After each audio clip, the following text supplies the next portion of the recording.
Coming to you from the Blue Crew Studios in Temecula, California, it's the Whiskey Throttle Show, bringing you inside the lives and careers of industry leaders and legends pushing forward in action sports. Yamaha has been setting the standard in two-wheel and four-wheel fun for decades. Yamaha is always out front innovating and focused on reliability and performance. Join the Blue Crew today. Get yourself a Yamaha. The Whiskey Throttle Show is presented by Motorsport.com. There's no need to even leave your home anymore if you need gear, you need parts, you need products, anything around your riding and racing hobbies. Go to Motorsport.com, order it up online, and it will be quickly and conveniently shipped right to your home without even leaving your driveway. Get over to Motorsport.com and make your next ride your best ride. Troy Designs is the leader in off-road motocross apparel and style. So whether you're looking for a cool new paint job for your helmet, maybe your name and number on your helmet lettered on, you're looking for new gear, you're looking for mountain bike gear, off-road gear, they've got the brand new Scout line, GP and SE models. Troy Designs has it all. They've been leading this industry for decades, and they're going to continue to do it. Rockform, creators of the world's strongest magnetic phone case. They have mounts for your car, motorcycle, and bicycle, as well as universal mounts to adhere your phone to any surface. They also have screen protectors, power banks, stands, chargers, and more. And don't forget the G-Rock wireless golf speaker. Magnets adhere this powerful speaker to your cart, or any metallic surface for that matter, so you have tunes while you golf, work, or hang out. Rockform, always innovating the phone case market. Rockwell designs all their sunglasses in their U.S. headquarters in Utah. Then they are manufactured in Italy using the strictest craftsmanship standards, ensuring you get the best pair of sunglasses you've ever owned. From men's and women's designs, floatable, alloy frame, and a UV 400 rating, which blocks out 100% of UV rays, Rockwell has everything you need for you and your family. Use our code WT20 for 20% discount at checkout at rockwelltime.com.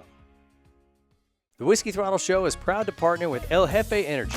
Whether we're throwing a leg over a bike to go riding or covering Supercross races and nationals, El Jefe keeps us firing. Early mornings at the track, long motos, or late nights wrenching in the garage, El Jefe brings the goods and 200 milligrams of caffeine to the party.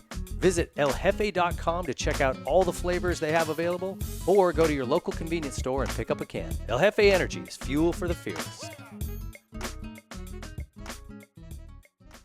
Hey, thanks for joining us here at the Whiskey Throttle Show in Blue Crew Studio.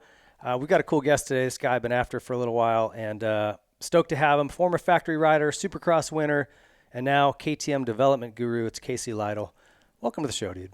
Thank you. Thank you for having me. I'm excited because a lot of our careers kind of overlapped, and we got to actually some funny stories together. So Yep. I'm excited to get into it and kind of hear what you're doing now too, because it interests me a lot, the test stuff, and we'll talk more about that. But Yep. You've got a pretty cool. You've been at KTM for 22 years now. Yep. Basically straight out of racing. I went to a test rider, and then from there I went all sorts of different positions between race team, customer service, back to race team, and then R&D now. Isn't that crazy how fast 22 years went by? Yeah, it is. I mean, it's crazy to think back of all kind of everything. It doesn't seem like it was that long ago, right? Yeah. Like, I guess in a way it does, but then in another way you're like, 22 years, dude, just gone. Yep. Well, cool. We'll get into a lot more of that. I want to start with our motorsport.com gate drop, guys. Anything you need, pick it up at motorsport.com. Fast shipping, free if you spend a little bit of money over there. I think it's anything over $75 or something. But these guys got you covered for parts, gear, whatever you need. So check them out, motorsport.com. They're awesome. Talk a little bit about, like I saw you the other day out at Kauai, and you guys were working on a bike, and it's always decked in some graphics to kind of hide it. But Yep.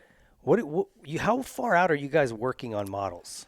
So currently we're working on 28, which isn't, it's really not that far away. It's really only pretty much a year out. A year. I think your bike's just dropped, Yeah, right? the 27th just dropped, so roughly a year. But, we're at the tail end of 28, so we're almost ready to change over to. Do you guys follow kind of like what the Japanese manufacturers do, where it's like every 4 years they kind of launch a new model, and then they'll stay with that base model for 4 years? Slight updates. They have a decision they usually come up with, and it's, they follow it, and then they change it a little bit or whatever. I think we're off right now we're originally, I think we were doing three at one point. Now I think we're back to 4. Okay. I mean, there's no real set thing. I think maybe the insolvency probably changed some stuff too. Yeah, I mean, does that make you guys nervous over there? Like, what's the vibe at KTM? I don't, you have to say anything you don't want to say, but it's it is a big restructuring. And at a point, guys were like, I'm not sure if I'm going to get a check. Like, I don't know what's going on. And yeah, no, I think it was, I mean, it's always something to think about, but it's at that point, I have kind of the feeling where, what are you going to do about it? Just keep your head down and work. I mean, whatever happens. Yeah. And nothing stressing about it's not going to change it. Yeah, exactly. Does it seem like things like, do they share with you guys much, or is it kind of like not a ton? I mean, you could read stuff, either the investor reports and stuff like that, and kind of get an idea with that stuff. But I mean, we're going wide open for it on development. So that's, I mean, obviously they would start pulling that back if that wasn't going to be the case, or they didn't have a long-term vision. Right. So. Well, and I've heard too, the race team is a separate company from actual what used to be Pure Mobility. I don't know the whole deal with that. But I think they may run it as a separate company, or I don't know. There's companies within companies, I think, on that side of it, but I'm not sure exactly how it goes. I did notice when I went by there the other day, because it used to say Pure Mobility. Yes. And now it says, does it say just KTM? Yeah, just straight KTM now. Okay. Yep. And I thought, oh, well, they didn't waste much time changing the sign out front. Yep. But as far as you guys day to day, nothing's really changed, huh? Yeah. Nope, we're still wide open. There was a little bit of a slowdown as far as development, just waiting on parts and stuff like that. But now we're back. And I feel like just the industry as a whole, it's like it's kind of slow. Like ever since COVID, the free money shut off, we've kind of been in this bowl, just bogging. I feel like it was so crazy back then as far as the post-COVID bike sales and stuff like that now everything seems like it's slow, but maybe it's a little bit more normal to pre-COVID stuff. You think so? 2019. I'm on an email chain that we get the retail numbers every morning and stuff, and I always look, if it's kind of an off day, I'll look back before COVID. Yeah. And it usually matches in there. I don't know. It's all over the place usually. I mean, but we're not way off of pre-COVID numbers. No. Okay. No, I would say we're still up, but sometimes it dips back to where that was. Yeah, I think that distorted everybody's reality a little bit. Like you couldn't find a bicycle, a boat, a motorhome, a dirt bike. Yep. Remember how crazy it got? Yeah. And then now I think they're too discounting stuff, or Cali was discounting a lot of stuff last year. Or there's quite a few incentives to try to prop up the numbers they were going in. So. Yeah. Well, way above me. But yeah, totally. I just it's interesting. Like I always pick Langston's brain when I can, because as a dealer, he's kind of got his finger on the pulse of what's moving and what's not, and can kind of feel it firsthand. Yeah, and he's saying, like, especially the big ticket items like the side by sides, he goes, they just stopped selling. Right now, But it's like, I think also what's happening geopolitically affects people, because people are like, it's a little squirrely right now. I'm not going to spend money if I don't have. I'm going to wait. Yep. It's like we just need some stability, right? And then people will be like, okay, I'll go buy a new bike. I know I go to the grocery store and spend like $800 right now. Yeah, it's crazy. I'm like, what is happening, dude? Jeez. Gas station, got to swipe the card a couple times. I know what you're driving, a diesel, huh? Yeah, I got a diesel. So I only drive it. So my wife works at KTM too. She does IT. Oh, really? So we have an electric car. We drive back and forth to home, except if I either got to stay late for a test or something like that. Then I'll pull the diesel out. So I usually use it to either go to the river or we go to Glamis. And there you go. That's when it so comes you guys out ride share to work. That's so funny. I mean, we've been together 16 years or something like that, and probably the first 9 we drove separate every day. Really? To work. Yeah.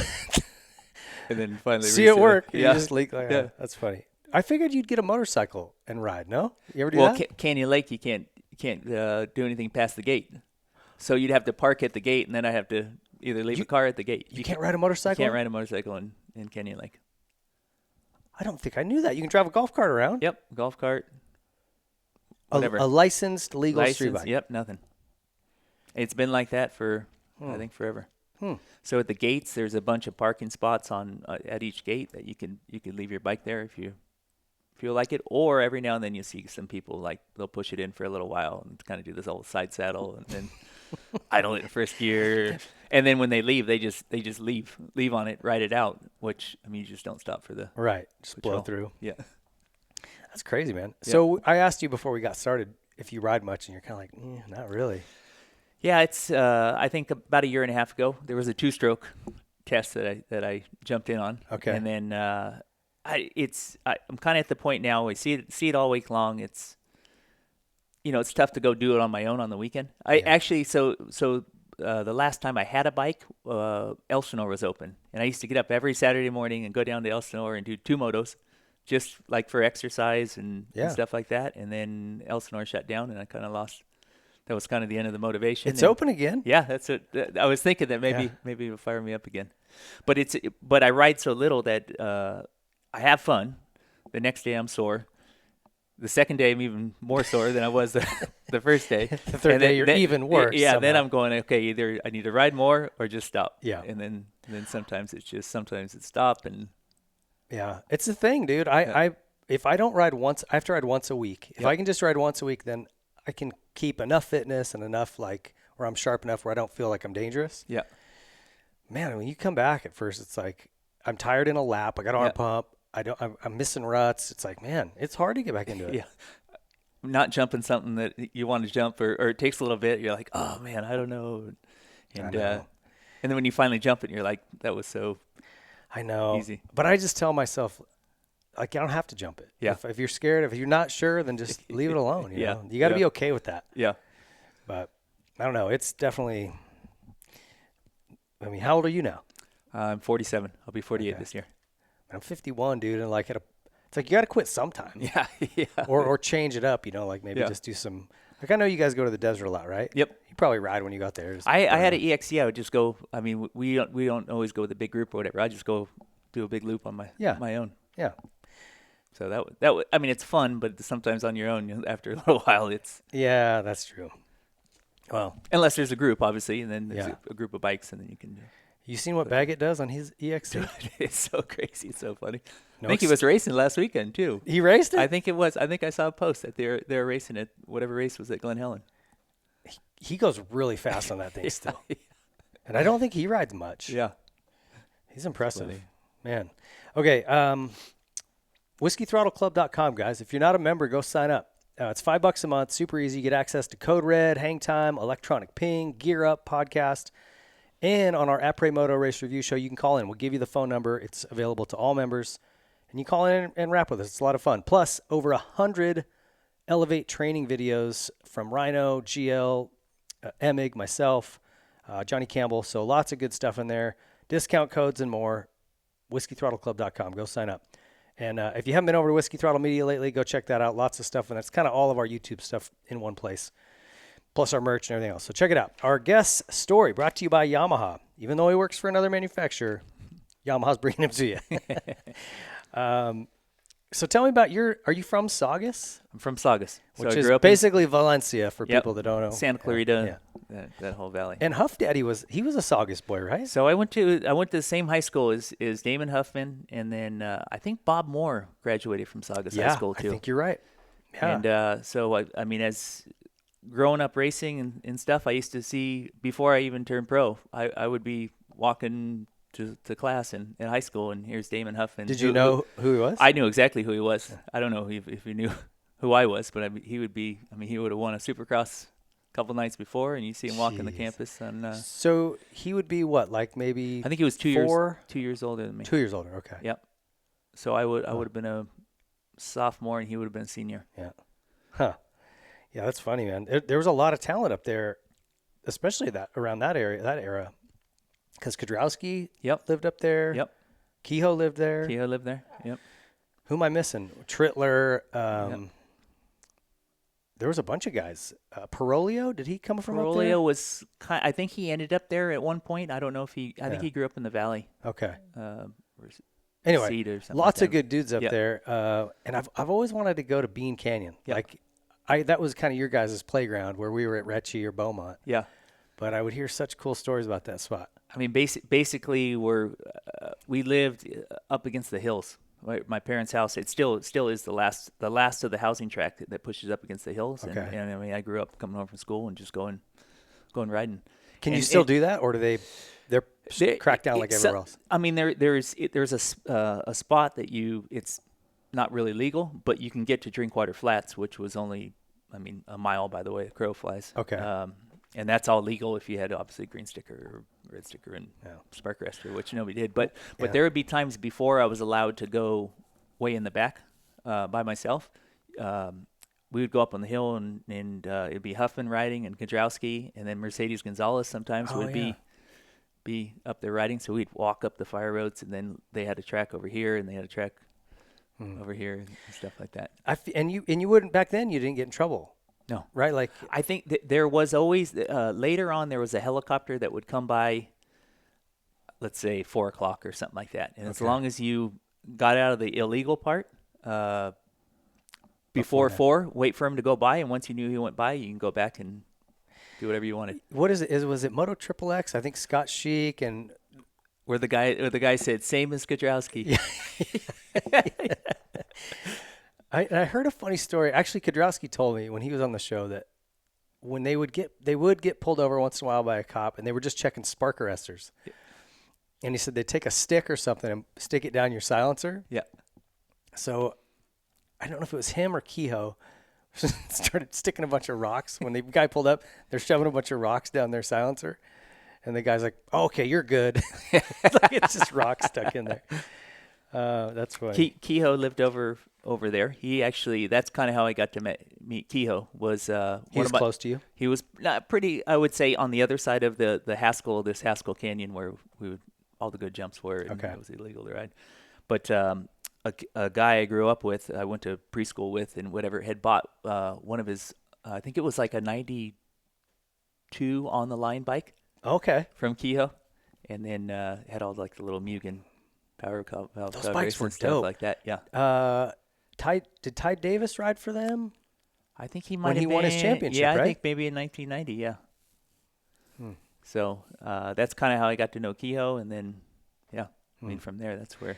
Yeah, you were tight with him. Yep. For a long time. Yep. So then, I guess when we get to this, but your dad worked at Honda, and I want to kind of ask a little bit about that. But your family was pretty big, right? Yes, correct.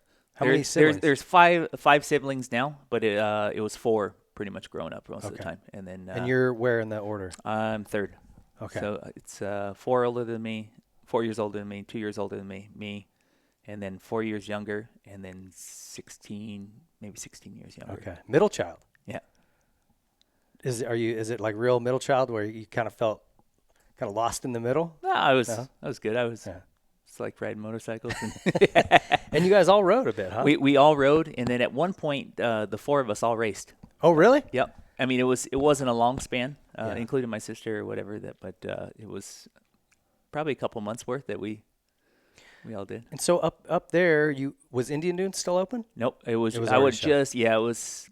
I don't think I think I went there one time, but not for like riding or motorcycles. Or it was closed when I moved out here. I was so bummed. Yep. I always hear all sorts of good stories. It looked good too. Like the dirt looked good. Looked like a fun place. I think the land is still there. Or last I was up there, it's been a number of years. But everything's still there. Yeah. Yeah. I know. You thought they would have built on it by now, but I don't know. It's creeping that way, but it's not there yet. Yeah. So what? Piru is up there. Lemon Grove. Lemon Grove. It was. Yeah, it changed names a couple times.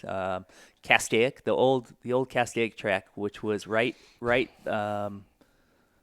It was Trittler's deal. Yeah. Was it like a Supercross track? It was kind of a Supercross track, but a smaller, or maybe it started. I think there was some big Supercross race there, and then it became like a public track that was open. Saturday it was like the Castaic Wednesday. Invitational or something. I remember. Yeah.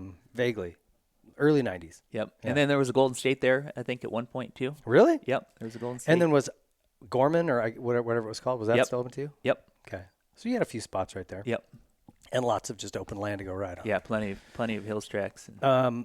Did you play other sports before you got into bikes? I did baseball a little bit before motorcycles, but not. As soon as you got into bikes, I did a little bit of Little League and that was about it. Yeah. it's boring once you find dirt bikes. Huh? Yeah. So your dad was a longtime Honda employee. Yep. What did he do there? What was the? So he started in '82. He came from Getty Oil as an auditor or something like that. He started this Honda position opened, and he did. I don't know what he originally did, but a couple years into it, he was motorcycle parts and accessories for Honda. He did the TX10 gear, that kind of stuff. So he didn't go there because he rode. No. Okay. No. Huh. Yeah, the TX10 Honda line, right, or whatever. Yep. Yeah, RJ was just telling me a story about so that. Did you see that clip? I saw that clip, and then when I sent you that photo, that's why I was kind of chuckled at that.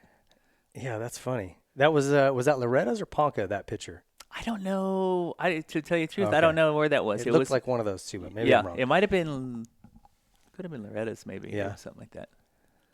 And that gear, that would have been what year? 90 or 91? Yeah. That's funny. Yeah, I don't think it went much longer after. It didn't go real long. No. But Rick reminded me that I thought it was just Answer, but it was actually Answer and Axo. Yeah, I think at one point they had both going, but I think the Answer might have been a little more popular. Yeah. Maybe it was Kudrowski, whoever used it. Kudrowski used it too. Yeah, did he? He was Answer. And it looked, it was all right. Yeah. For the time, right? You look back and you're kind of like, but I don't know. Did he ever want you to work there? Did he ever push for that? No. It actually, he was always better if you didn't type of thing. Really? Yeah, just so it didn't look like there was any. It's interesting because Ryan Dudek's dad was a longtime Yamaha guy. Yep. And he told him, I don't want you to work here. Go apply like other places. So now he's at Honda, been there forever. It's funny how they don't want the nepotism to be a thing, right? Yeah. Just go make your own way. Do your deal. Yeah. Okay, first bike. Is this the picture you sent me? So we actually had the first bike they got was an XR80, which was obviously too big for some of the younger kids. It worked for the two older kids or whatever. And then shortly after, we got that little Z50. Okay. And that were you riding the 80? No, not really. Yeah, I was gonna say you'd have been small for that. Yeah. So that was the backyard of the first house I grew up in. That picture's awesome. Yeah. Those are my favorites, dude. The early see that one up there? That's my first race on that Yamaha. Oh yeah. I just love those, man. It's like your gear's not matching. I got one at Ernesto in rubber boots, like a helmet with a plastic hockey guard. I just love that, man. That's back when it was pure. You're just doing it because you loved it. I don't know. Look at some of those and you're like, oh man, look at that. No, it's great. And Ricky Carmichael, he sent me his first was a Trizinger. He's a three-wheeler dude. Yeah. No gloves, looks exactly the same. Ryan Morris started on a three-wheeler. Yeah. Or maybe it was a quad. We actually had a Trizinger too somewhere along in. Everybody did, man. Yeah. It was the coolest little thing. Did you guys? So you just rode for a while, or did you get right into racing? Nope, didn't start. The first race I did was Summer Series of 1989 at Glen Helen. CMC. So I rode for quite a bit, and then we ended up we moved from that house into the house that my sister lives in now, which is the one up against the hills. Oh, okay.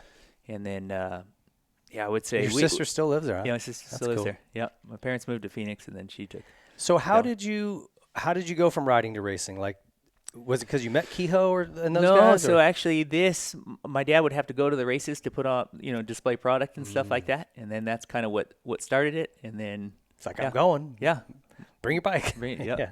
That's so cool. we started doing that. And were you hooked? Do you remember your first race? Kind of. It was on the back, the REM track at Glen Helen. I mean, I don't remember the exact details, but. Do you remember liking it? Because the first time I raced, I hated it. But my dad liked it, so he kept us going. And then after maybe 2 or 3, then I started liking it. Yeah, I don't remember disliking it. Let's just say that. Yeah.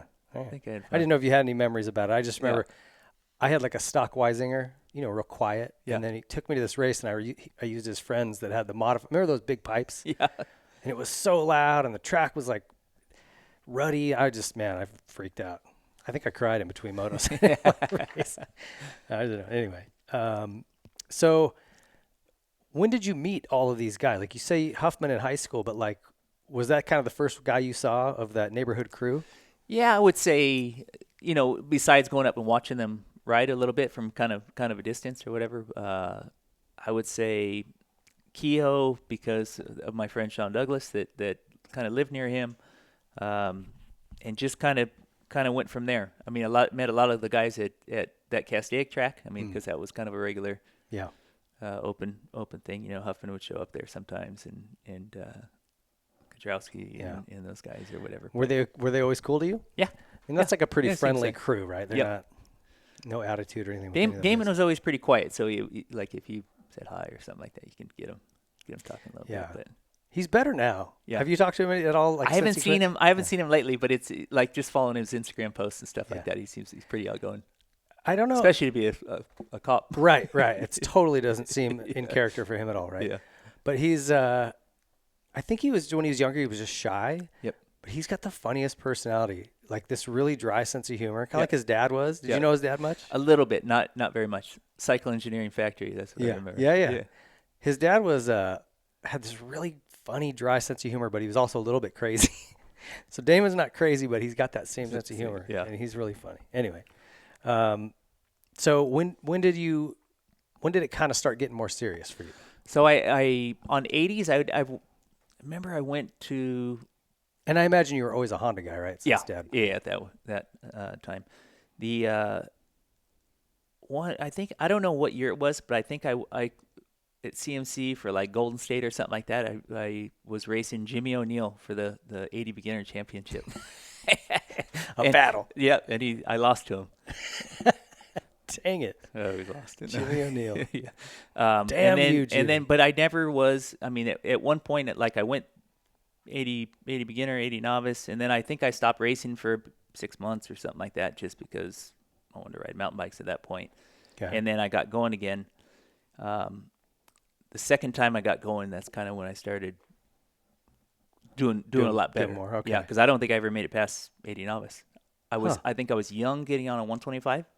My sister had a 1990 Sierra 125, and then I started. I think the first race, I won like a Transcal or something like that in beginner. Okay. And then they moved me up because it still hadn't gone, so they just moved me that day. And then from there, it seemed like I went up pretty quick. Were you starting to ride regularly? And yeah, I mean, almost every day. Yeah. Like literally, like either I was all in or not. Like that's when you could just leave your driveway and go ride in the hills. Yeah, it's so awesome. Would you ride by yourself too? Yeah. Yeah. Yep. A little crazy. Like if I was completely by myself, I'd be within, like, they could hear if I was up and going or whatever. And then if I can get somebody else to go, then I'd go back to where. Yeah. Mob back a little deeper. Yeah. And originally on 80s, I wasn't allowed to go too far out of sight. Like it was. Yeah. So was there a point where you started winning and it was like you kind of saw the curve steepen up? I said, so in I forget what it was like 1992, end of 92 or something like that. I went from the novice class to the intermediate class, and I was still on that 1990 125. Okay. And then became friends with, or I'd known from like going to the track with Russ Wageman, Pit Pro. Okay. Yep. And then so they. He had bought me a 250, a CR 250, and then he got Mitch to buy me a CR 125. Oh, cool. And then helped me out because at that point I was just gonna. My dad was set that we're just gonna keep riding that 1990 125. Nothing wrong with that. And he was like, nope, we're not getting the suspension done either. Like you don't need it. He was stock pipe. Stock is best. That was that was a saying. Yep. So they helped out, and then that's when I started going to like. We did, I think, what do you call it, Mini Olympics that year. We did. Oh, dang. Yeah. Okay. Started doing. I never got to go to the Mini-Os. Yeah. Was it fun, that one? Yeah, I think I went 3 times, and twice I broke my collarbone, and once I made it through the whole week. So it wasn't great for you. Yeah. Were you doing like Mammoth and back then? Yes, the we World do. Mini We do was Mammoth, big? and that was one of the things. Like for Russ helping me with the bike and stuff, I would go up there and help him change tires on the days I wasn't racing. Okay. So that was kind of the deal. Like it's a lot of work. Yeah. Yeah. I mean, that's. It's what I had to do to. Yeah. Yeah. Isn't it funny, dude? Like and I'd go up on the vet. What was it? The vet weekend or the weekend before too, and do that. And then I'd go home and it would be finals week, and then I would come back on the Wednesday to try to catch the open practice. And okay, Mammoth was so cool. Yeah, it still is. But as an amateur, when you're a kid, it's like I have the best memories going up there. Do you laugh like seeing these? Russ was helping you then. Now all his kids are racing. Yeah. Is it funny to you? Like, and they're like not even young kids. They're doing awesome, and we're getting old. That's my point. It's like, dang, I did a couple of those 125 All-Star races when they had them, and I was getting passed by like, all the Wageman kids, but like there was other kids. Surratt. Yep. I'm like, man, I knew all their dads, and now all their kids are passing me. I shouldn't be out here. It's funny when you start getting old, that happens. So was there a point you started winning like kind of an amateur, like in the intermediate class, or started to go, man, I could maybe do this? Yeah, I would say right around then. Okay. I think after Loretta's, maybe it was 95. I'd won one class in Loretta's in 95, and then that's kind of when I was all in. Like, okay, yeah. Sorry, I printed everything out here. It was, I think 250B mod. Yeah, you first time there, you got like a fourth and a first. Yeah. Right? Am I right? Yeah. Yeah, and I always rode the 250 better than the 125. You did? Yeah, I had the most success on the 250 then. Yeah, you're right. 125B mod, you were fourth, and then you won the 2B. So first time back there, you go and win the B class. Like that's pretty dang good. Yeah. No, it was first time for like severe mud and stuff like that. And I think maybe that's where I struggled a little bit in the 125 too. Yeah. Were you a heavier kid? I don't think I'm not. I would say bigger than some, but not. Yeah, I would say 165, 170. I do remember at Loretta's, the first mud race, I put a tear off over roll-offs, and came out of the gate and got splashed, and I was like panicked trying to. I mean, you couldn't see anything. Panicked trying to get the tear off. And I grabbed the roll-off canister and I ripped the whole lens out. Did you throw your goggles? No, I left them on the whole race. I had just the frames. Just packed with I mud. was so flustered with that, but that was like mud the is first mud's real mud hard race. back there, you know, because it's so tight and slow. It gets ruddy and sticky. Yeah. I don't miss that. I haven't been back since '92. It was the last time I was at Loretta's. Have you been back since? So I went. Couple years ago, 2 years ago, we did a test at Baker Factory with the 125, the fuel injected one, and then from there we took the group over to Loretta's to watch for a couple of days, and then we. What was it like seeing it again? I feel like you remember everything's the same. Like, really? Yeah, it with the exception of the amount of people there. I mean, the amount of people, the rigs and stuff like that. But everything was like, okay, here's this road that comes in. I remember this pool and stuff like that. It kind of falls right back into. Yeah. Did the track seem small? I would say it does seem a little bit small, but it's it's the same. I actually I broke my collarbone three times total, and that was the third one was at Loretta's that following year after that one. Yeah, you did in '95. You won and a fourth, and then the next year was 25 and 27. So you had some crash. I broke my collarbone in second race in the 10 Commandments or something like that. Gotcha. And then that year, well, hold on. Before we move on, who was like kind of in your regular crew of riders? Like, who'd you ride with? And I would say Kehoe quite a bit.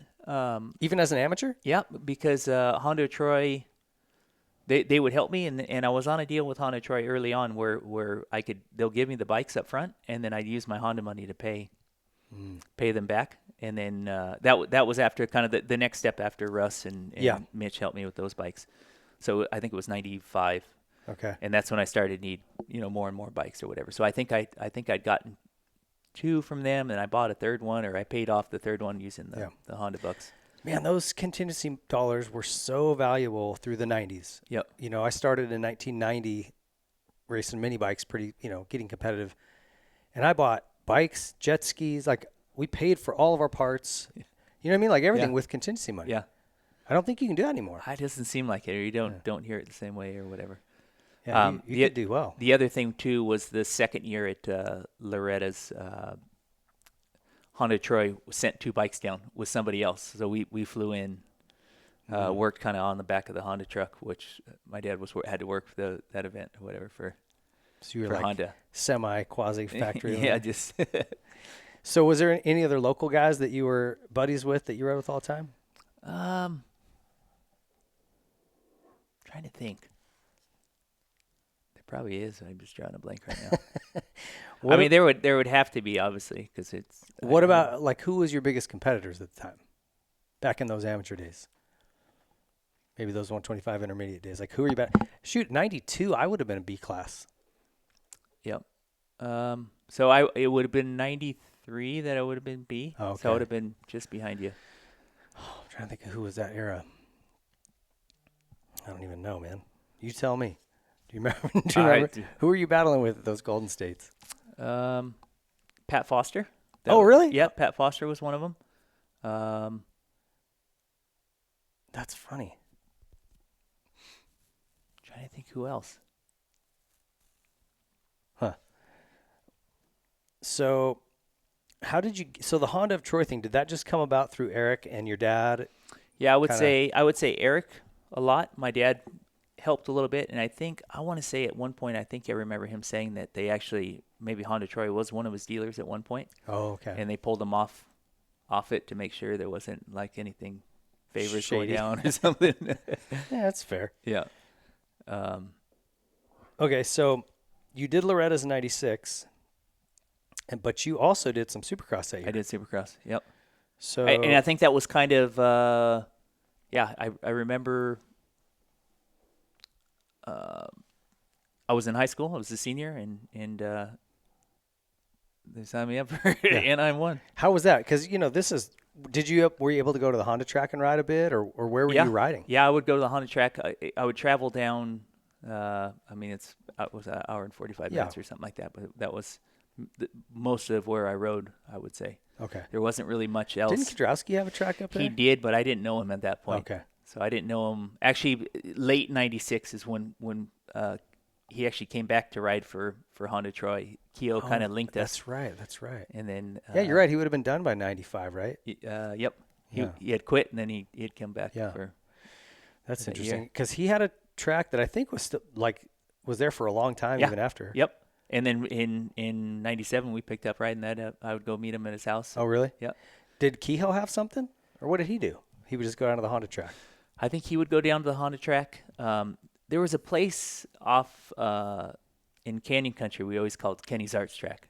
It was up on the side of the hill. I mean, it wasn't a full Supercross track, but it was had some jumps. It had some jumps, and it was kind of Yeah. stadium style. Back then, you kind of could take, you just took what you could get. Yeah. You know, it wasn't like everything is so perfect these days for these guys, right? Like if it's not watered, they're like, yeah, it was, you just found wherever you can go. And whatever you can. Yeah. Hey, this place has a couple big jumps. Let's just ride here. Yeah. Star West. Did you ever go to Star? Yeah. That was like good practice. Okay, so you did, how were these first couple nationals? Like you did Anaheim that year. What was that like rolling into that for the first time? So that was, I remember like you hold your breath on everything and you just be like panting when you finally get to the whoops. That Anaheim, I don't know if you remember this. Turn whoops, So right? yep, that was the turn whoops. Yeah. And that was, so that one of the pictures I sent you up in the top left corner, that was my very first heat race. You got third and I think I got fourth. Oh, really? Schnell won. It was like a collage with a bunch of pictures in it. Okay. Yeah. And that was just randomly saw that. Yeah. So, yeah, that was a terrible night for me, dude. Because Wyndham was so good that year. Yeah. And, man, did you race the GFI Invitational that year? I think I did. That race was kind of a big warm up at the time. And he and I like smashed into each other. I was leading at the half. They took a pit stop. Yep. Is that where he took off in the quad and kind of let everybody go or whatever? No. I was leading at the break, and then when we took off again, the first corner he just runs it in and block passes me. So the next turn I just hammered him and I smashed my pipe flat.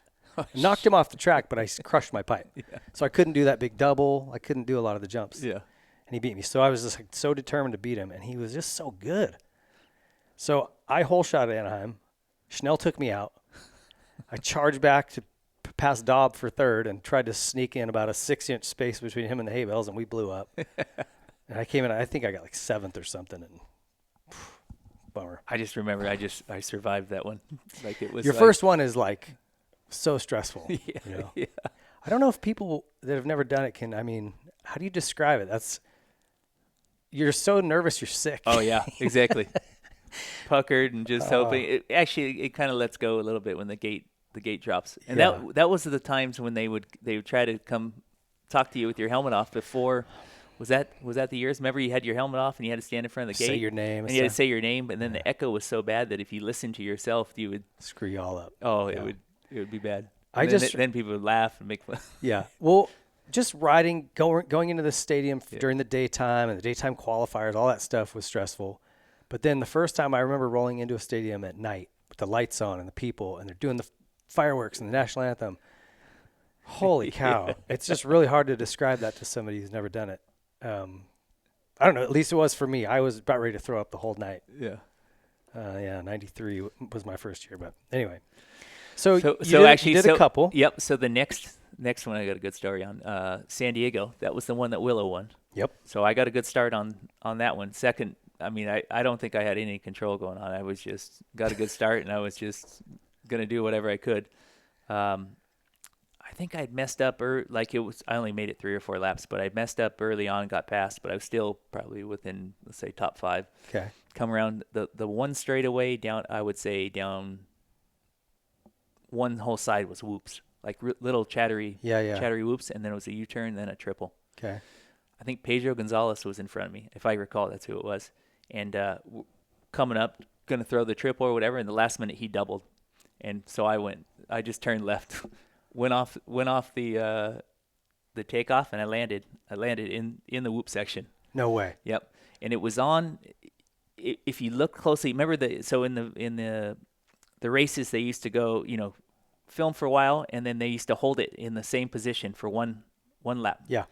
And if you watch the one lap at the very end of the lap, you come jumping into frame. I come jumping in frame right as I'm almost going to land on the flagger, and the flagger just goes in and ducks and turns, and then you see the bike come in, but you never see it touch the whoops. Like I come in like this, and then that was. What, did you crash? Yeah, I crashed, and then I broke my wrist. It wasn't bad, like for jumping into the whoop section from the triple. Wow. But okay, I want to blow your mind right now. I was behind Pedro Gonzalez in practice that day. And if you remember, it was whatever that straightaway was that paralleled the start backwards. Yep. It was a rhythm lane. Yep. And it was like a double, and then you could triple. Yep. It was like kind of a banana one or yes, something. I don't remember specifically, but I thought he was going to go for it. He backed out at the last minute, so I jumped to the right of him, landed on a hay bale, broke my femur. Oh, shit. Thanks, Pedro. You killed 2 people that night. That's crazy. I'm going to have to go back and watch that and look for you. Yeah. I always try to remember to look at stuff like this. I remember seeing it a long time ago, but now we could go. I mean, YouTube's got a lot of stuff. Yeah, it's all on there. So then you did. So your wrist was broken. Yep. So you go back and do Hangtown. How was the first? I actually made it back for Denver that year, and I think I ended up 7th in Denver. Oh, really? Yep. 96. Oh yeah, right here. Oh yeah, look at that. That's right. And then so that was finally like a calm. But this I did okay. But this is when I forgot. So this is when the Nationals started in the middle of the Supercross season. Yep. So you have Gainesville, Hangtown. Yeah, the Orphan National. Glen Helen, and then back to Supercross for Denver. Okay. Yep. 7th, that's good. First year, that's pretty stinking good. Top 10.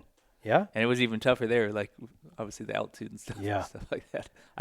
I wouldn't say I was in the best of shape. I mean, so how were the Nationals for you? Were you what was your thoughts? I mean, national wise, that wasn't I like jumping, so that was it was always a little bit of a struggle, and I always felt like, if I recall right, I think I did 21-14 and 2014 was my first 2 nationals.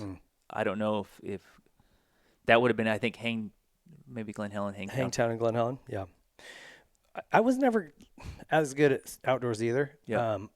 Some of it was like, I just always felt like I didn't have any grip, or I didn't know, you know what I mean? And I couldn't push if I didn't feel like I always felt like my front end was going up from under me. Yeah. And I always would blow me away, a guy like Ricky or Wyndham or whoever would just like, I'm like, how are you going through here so fast? Like, how are you getting grip? I just don't understand it. And then, in those days, it would be dusty, and then they'd flood it for the 125 moto. Yeah. So then it's muddy. First lap. And I'm like, I'm not good in the mud. So then that was a struggle. And then, by the time you'd kind of settle in and the track would come in, I'm in 15th and I'm a minute off the leader, you're kind of done. Yep. What was it about the Nationals for you that was like? I feel like I just wasn't willing to hang it. Yeah. Hang it beyond, like I felt like I had my safe zone and I wasn't going to go much beyond that. I don't know if it's because I practiced in the hills and stuff like that. And I mean, it was always sketchy in the hills. It wasn't like a watered track. I remember Mitch saying, I don't remember when in my career this was, but we were talking about you and, that Lytle, he's a jumper. He's a jumper. He'd always say that. Maybe it was because you were jumping stuff. You know what I used to do too is go to Railroad Canyon with Bones and do a lot of the production stuff. Did you? Yeah. Would do all the way up until, I want to say it was like 98 or something like that is when I stopped doing it. And I begged Keogh to tell Bones that I couldn't ride other bikes anymore. Because we'd get there, we'd leave at dark, and then I'd have to drive back to Valencia 2 hours after that. It was like the longest day, and he would always say the same thing. He would, like, the sun would be going down, and he's all, okay, we got the suspension we're finding some good spots right now. The sun's going down. You should know the track. This should be your best lap time of the day. And you're cooked. You're just cooked. You're so tired. Yeah. He used to make me take the suspension off and give it to him and stuff like that. And I used to always pray it was a big change because I just want to sit in the chair and close my eyes for a little bit. Bones, what do you think about a complete revalve? Yeah. I think you should just take everything apart and rebuild it. Dude, he was the same way when I rode for them. I'm sure you'd be out at that test track. He'd get his number 3 at McDonald's, and you'd be there from sunup till dark. Dark. Was it the pie? You'd get the pie and you'd put it up in the dash so it'd stay warm. A little apple pie. He had a little saying. GL always quotes him. Temperatures are dropping, lap times are dropping. Or so he had some little phrase he would always say. Oh, yeah, Bones was a lot of work to test with. I mean, he worked hard, right? Yeah. But he made you earn it. Okay, so when did you get? So then going into '97. Yep. Did you get the full Yamaha or Honda of Troy Honda ride? Troy ride. There was no salary or nothing. It was just take me to the races and stuff like that. I'm trying to think of '97. Who was on that team? Was it Craig? And Larry Ward, or what years was that? I'm getting my years mixed up. So 97 would have been, isn't it Roncada? Roncada came in 97? Roncada? Yeah, that's probably myself. Right. I can't remember who else. It's been a long time. I want to say it could have been Craig. Yeah, there was, because it was, that year was still, it had 125s and 250s, right? Yep. 97, Kudrowski. Oh, yeah. Okay. Maybe Kehoe still. No, I think he gave it up in like 95 or something like that, and then he took over full, manager. Yeah. Maybe Larry Ward. I think it could have been Larry Ward. Yeah. But Larry Ward, Kudrowski, Roncada. Did you hang out with Larry much? Yeah. Larry's great. Yeah. I actually had some pictures of Larry, but I thought, I don't know. I didn't want to keep sending you pictures last night. Oh, if you have some, send them to me. Yeah. No, we went back to his ranch and did a show with him. He's the same. Like, he hasn't changed a bit, other than he's, like, yoked now. He's put on a bunch of weight, like muscle. Huh. But just a wise ass and cracking jokes and, like, typical Larry. He's great. When we get toward, I got a funny Larry story. Yeah? Yeah. Well, tell it. Well, I was going to wait till later in there. Like, it's like 2001. 2001? Okay. Yeah. I'm gonna write a note. Yeah. Okay, so how did the 97 season? You started out LA with a 6th, 97. So that I rode East Coast that year, so I'm just trying to. Yep. So who was on the West? Would have been Renard. Is that the one that was it Deegan won? Oh yeah. No. Or when did he? Yeah. It would have been. Yeah. Or was that 98? No, because I rode East Coast 98. Okay, so yeah, you're right. It was 97. Wyndham crashed in the whoops. That's what it was. Casey Johnson went down the first turn. That's right. Yep. Okay. So I don't remember a lot about that. I do remember my first podium was that year. Yeah. And it was in Dallas.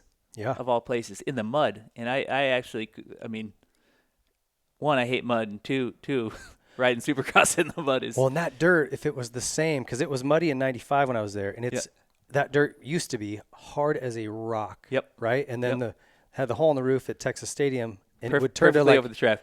Yeah, it would be like a sheet of glass with water on it. Right. Yeah.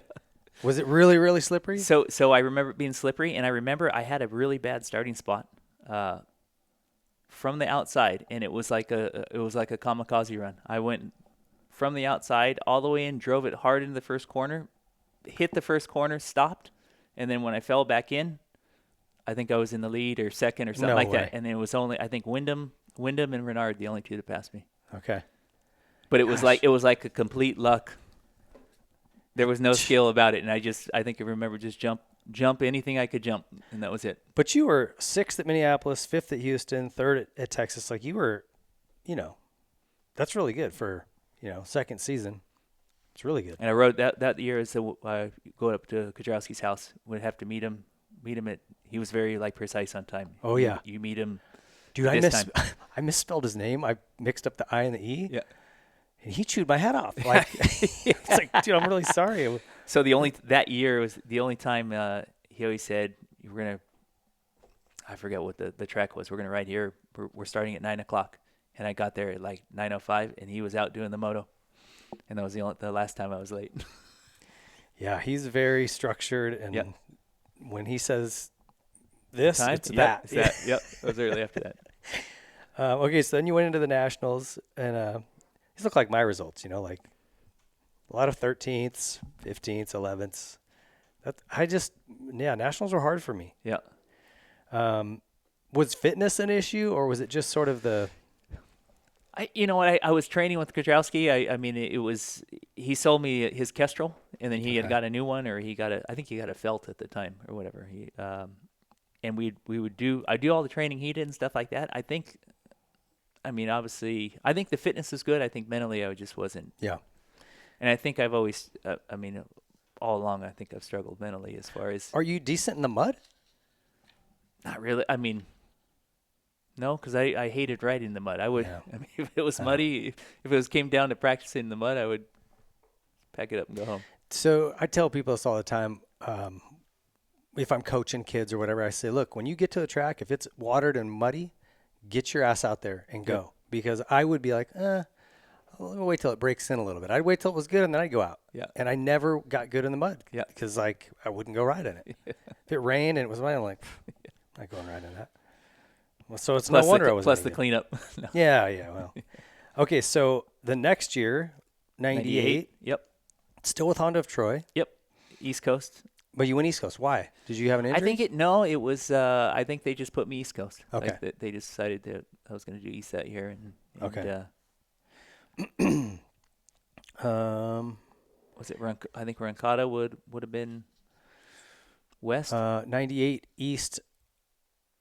Oh, wait, I raced, oh no, I was West 98. I was going to say Villeman was on the West, so who was on the East? Rancada? Who won that year, 98? I think Carmichael. Was that the one where he would be like... Yeah, he won everything. So that year, I'll never forget this. It's scarred in my head. I hate ruts. I hate absolute ruts. And the very first press day, the triple was rutted, and I drug my pegs off the triple, and I... Oh, you ejected? Ejected. I ejected twice that year. Both during practice or whatever. As soon as pegs touched dirt on a triple, I was off, stepping over the front. Yeah, dude. Well, back then. And then he would be winning, and he would have the thing upside down. I know. The rut's this deep. He was like the Wyndham guy where you just go, how? Yeah. Or Stewart. How? I'm dragging pegs and stepping off, and you're throwing pancakes. The people don't understand that didn't ride 125s because, one, they would just face everything with a dozer back then. You remember? Yeah. So they would dozer track it, and that was soft and loose. So it would rob power so bad. Yeah. And you're on a 125. Yeah.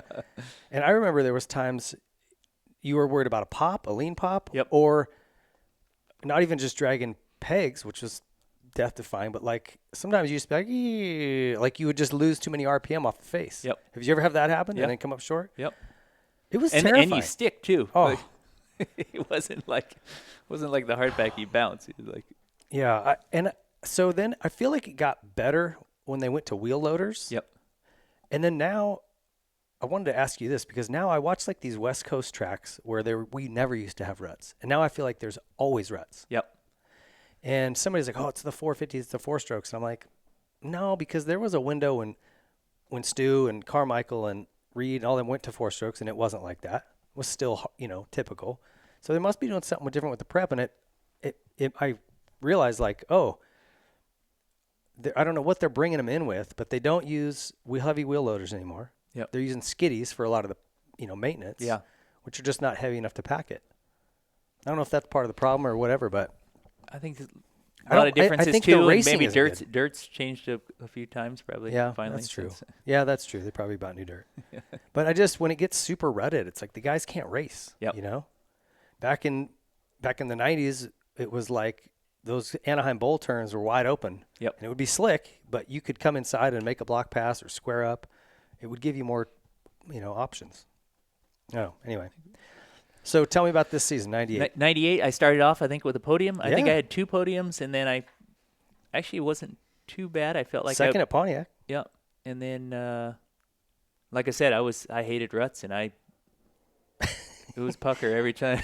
anything was deep. And all of these, New Orleans, St. Louis, Pontiac, Charlotte, already. Yep. Yeah.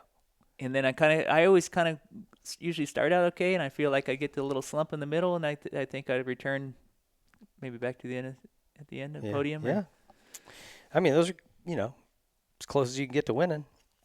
Was Honda of Troy happy? Was this Kehoe still managing? Yep. Kehoe was all the way beyond when I was there. Okay. I mean, he passed was through the Yamaha of Troy days and everything. Okay.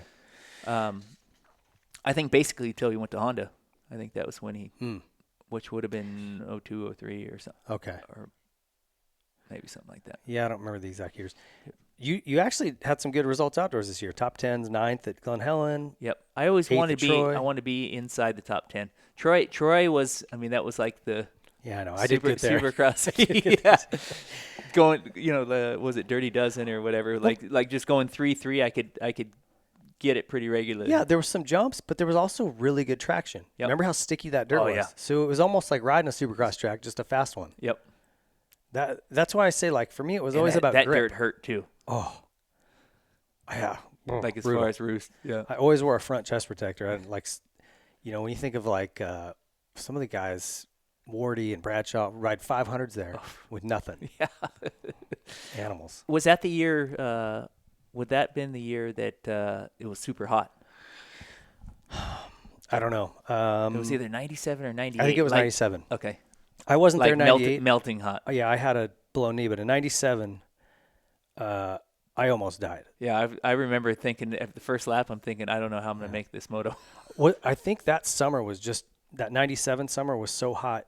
Even Millville. Do you remember Millville being really hot? Yep. You'd go sit in the stream, dude, right? I just straight went from straight the race down. Yep. Yeah. We get to that bridge. I Yeah. just peel right and jump in. I remember coming really close to when your vision starts to just narrow. Yeah. And I'm like, long blinks and little flashes. I'm like, dude, it's about to get ugly.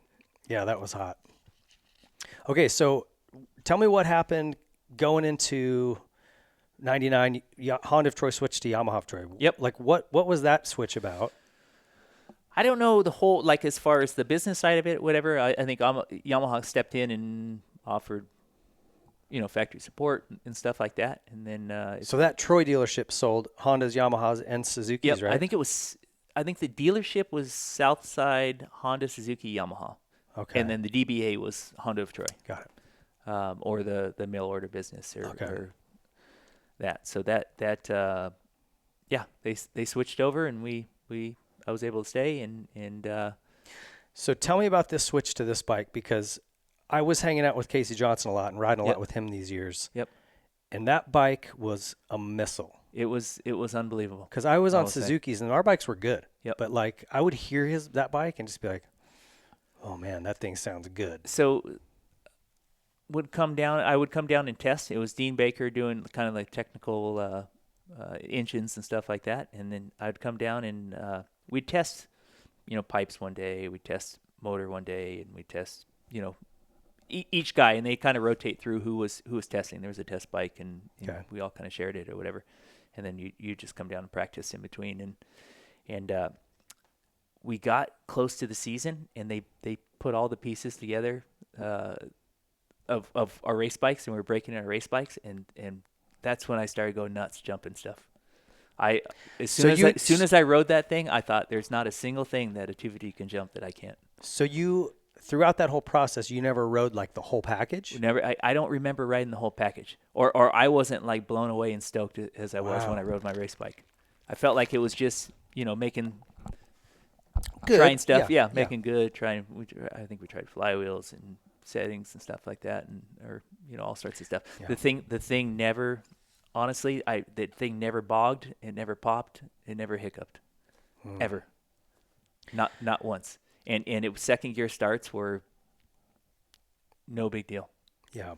And by that point, I was probably 170, which is probably 170 or 175, which on the upper end. And I had a couple hole shots that year. But dude, going back to 97, Wyndham's bike in 97 and 98. Yep. I don't know if or 96 and 97. Yep. I know the chassis was different, but the motor was real similar. Yep. He could jump stuff, and he was easily 25 pounds on me. Yep. He would jump stuff. I'm like, I can't do it. He was definitely on the upper end of the class as far as probably weight-wise.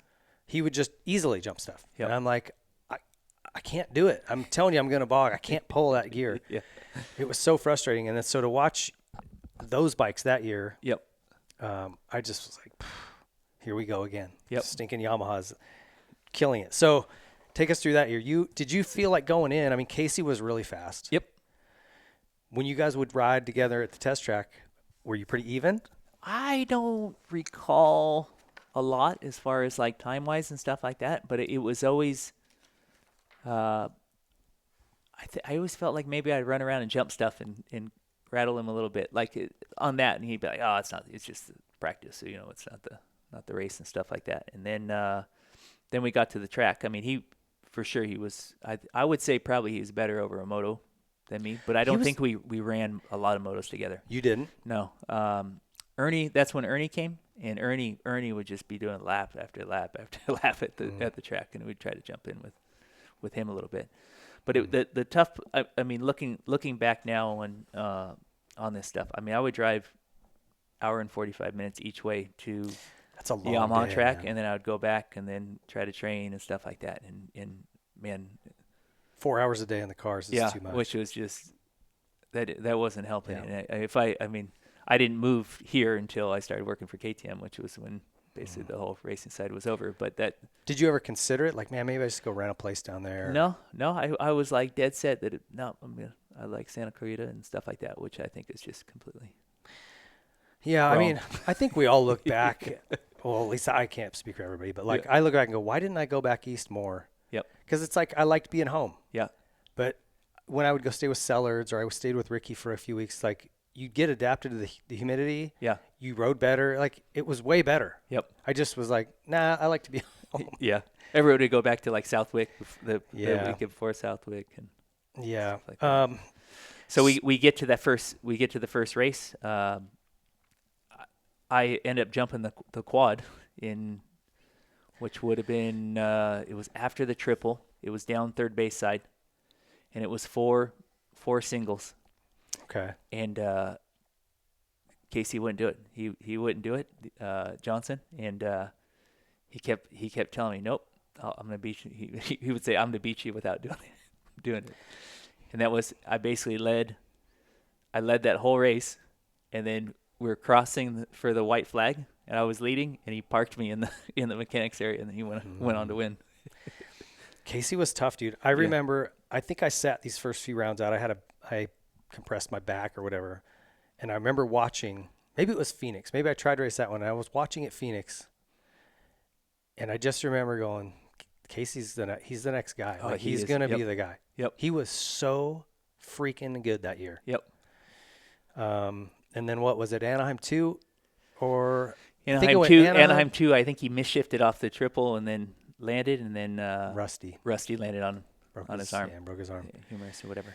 That whole year, I think I led quite a few of the races, and I would choke every race. Really? Yep. So I would get I would get out and go for a little while, and then maybe I'd make a mistake, and then be like, oh, shoot. Then start looking back a little bit, and then, oh, they're catching me a little bit. Oh, they're catching me. And then I would just melt, completely melt. So it was just a mental. I think it's just complete mental. I mean, it's hard, dude. Racing was easy. Everybody be out there killing it. But you were second, fourth, fifth, second, third. I mean. Yeah, I think it was 5 seconds, a third, a fourth, and a fifth. That's what I remember. The problem was, okay, so he goes out at Anaheim 2, Casey, and he was leading points. I don't know if he won. Did he win Phoenix? I don't remember. He won at least a few. Him and Ramsey battled at Phoenix, I think I remember. He did? Okay. Yep. So he's out here. So then were you leading points going into Texas? You had to have been. Yeah, I think I was. I think I led until the end. Okay. Oh, that's right. That's right. Led to the last race. Minneapolis. Yep. Okay. So which was a complete choke on my part too. I mean, you know what, dude? I totally actually had forgot about this, and I remember because I was back for this now, and I remember going, I don't want to get in the middle of this championship thing. I hope I can just get a whole shot and take off and win. Like that would be ideal. Yep.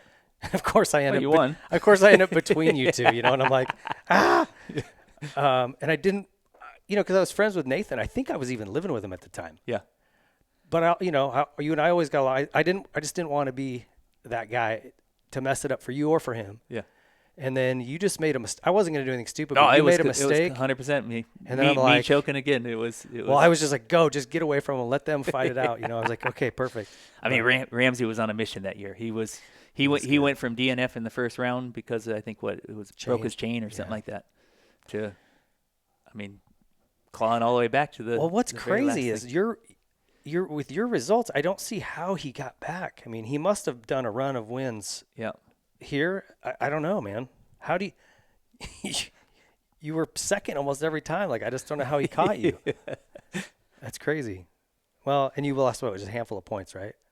Yeah, I think it was 3 or 4. Hurts, doesn't it? Yeah, I mean, it is what it is. I look back now and think I should have been better. Yeah. Okay, so nationals that year, your results are way better, dude. Yeah, so I started out really good at Glen Helen. I think the first moto at Glen Helen, I got a 5th, which was like insane. Best for me. moto, Best ever. Like it was 5th or 6th or something like that. Second moto, one of my calluses ripped off, I remember, and I think I ended up 9th or 10th or what. You just kind of struggled through the moto, bleeding everywhere. 7th, though. Was that your best overall to date? No. To date, yes, for sure. Yeah. And then, you know, I always Hangtown I struggled a little bit. 4th at Troy again. Yeah, I mean, Troy, that would have been my best moto finish. Yeah. That was so the week before it was Unadilla. And Unadilla, I think I went 7.5 or 5 overall or something like that. That was like, and that's I wasn't like, didn't really like Unadilla or whatever. I mean, that's like a traditional old school moto track. Yep. And dude, 5th. That was awesome. And then Troy, I mean, I love Troy just because there was lots of jumps and stuff like that. And then from there, I fell apart. 4th, 5th. Well, Washougal was a little rough, but it happens. And that's where our famous. Oh, was that year? That was that year. Okay, we got to tell this story because I thought it was 2000. No. Okay, I'm telling you, I tell this story all the time. I don't know why it just comes up, or when I'm at Washougal, I always go to that corner. I'm like, hey, right here. So anyone that's been to Washougal before, the road is now paved and super nice, but it used to be gravel and super washboardy. Yep. There was a spot that would bend to the right, go down a little hill, and then it went left as you're headed to the track. It's kind of like the final straight to. Yeah, and I'm following you to the track just coincidentally, just happened to be behind you. Was Ernie with you and his girlfriend or something? I think Ernie's his girlfriend, and then it was Ernie. It was one of the mechanics' girlfriend. Okay, or something like I remember that. a girl and she was crying. Yep. Right. Yep. And I don't even know who was with me. Maybe I was by myself, but I'm following. I want to say it was wasn't Brandis or you had a 99 would have been Brandis. Could have been Brandis or Budman. Full car or something like that because we all had. I think we had a pilot. Okay, then it might have been Budman and Brandis. Those were my teammates that year, but. I'm watching you go down this hill, and you're hauling because I think we were a little late for practice or riders meeting. We're pushing it, yeah. And you're flying down this road, and then you hit that washboard, and I see your car shimmying like this, and then you just slid off the road. And I just remember seeing your taillights, and then they just disappeared. You went off the edge of the road into the blackberry bushes. Yeah. And I'm all, oh, no. We skidded to a stop, and I was like tripping out, I didn't know what was down there or what was going on. And I remember you laughing when you came out. You're like smiling, and this girl's crying, and Ernie's like, I got to get to practice. And anyway, we piled in. So the tell your, because I tell this all the time, but the deeper story was I didn't have a license at the time. My license was suspended. Uh-oh. And so I wasn't allowed to drive, except Kehoe that morning said, well, just need you to drive the track with Ernie or whatever, be cool or whatever. Be cool.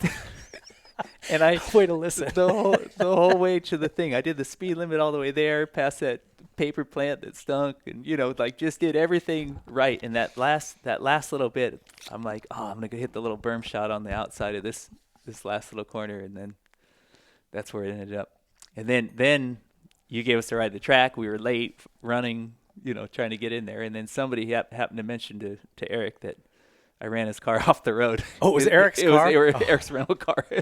How did you get it out? Tow truck? There was a tow truck. So I made a deal with my mechanic at the time, Dennis, that if there was any police involvement or something like that, he would take the blame. And if he got in trouble or anything like that, or insurance had to go up or something like that, I'd pay the difference. Oh my gosh. And then, at one point, like, Eric was pissed because we were late, and then he was Did you tell him right away? No, somebody else told him, and he kept saying, where's my fucking car? Where's my car? And I said, I parked it down the road. You weren't lying. No, I was trying to be vague, and I was trying to get out of the It's track. in a safe place. Yeah. No one's going to hit it. And then I turned around and choked. I think I remember choking that day. Was it a bad day? Well, it wasn't great. Oh, yeah. Well, 18th. A really bad day. Yeah. You earned points, but, dude, that's so funny. Yeah. Well, anyway, that's hilarious. Anyway, I tell that story all the time, and you got some pictures. We'll pop them up. But, dude, when I saw those pictures, I was like, yes! I tell this story I was all just the time. running through some stuff, and I saw those, and I thought, you'll like those because you're the one that bailed us out. Oh, my gosh, it's too funny. Okay, so end of that season. Steel City. Did you like Steel City? I like that, too. I wasn't a Steel City fan. The off-camber and I don't know, I just it was never jumpy, though. It had some good jumps. Yeah. I never seemed to do good. There was always something like, there's tracks that you think, man, I should like this or whatever because of the jumps or whatever, and it just never happened there. Dude, I had the same thing. Millville. I love Millville. Just the dirt's good. The people are cool. I'm like, this place is great. I'm going to crush it today. I don't think I know I never got in the top 5 there. Yeah. I just couldn't. I had a good, 99, I had a good moto going at Millville, the first moto. I want to say I came from back a little bit, and I want to say I got into the top 5, and then my flywheel broke.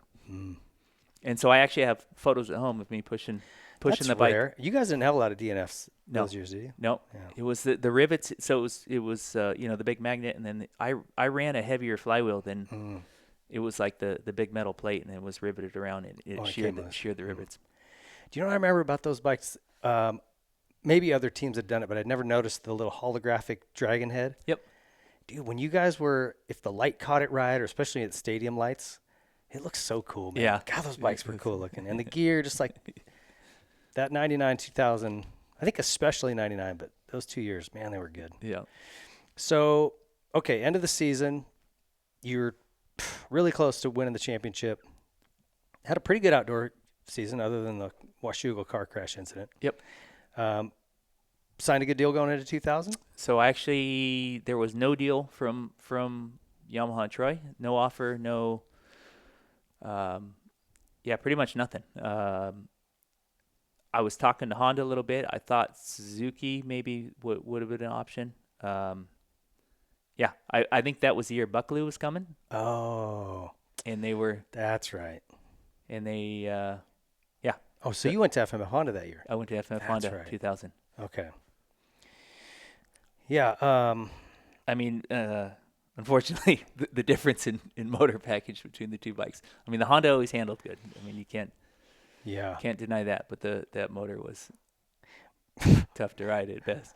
Bro, I was there in '98 the first year, and Mike Hooker was doing the engines. Was he still doing them for you guys? No, I think it was Varner. So it was Cliff White doing all the development, and then Varner was supposed to copy anything he came up. So Mike Hooker right. was my developer at Pro Circuit when I was there. He was great. Hooker, he does all the motors for TRD racing for NASCAR. Like, Yep. he's a whiz bang. And even to this day, I'll see him and he'll go, man, sorry about those 98 Honda motors. Like, we just couldn't get them to go. I mean, they were so slow, but it handled well. Yeah. I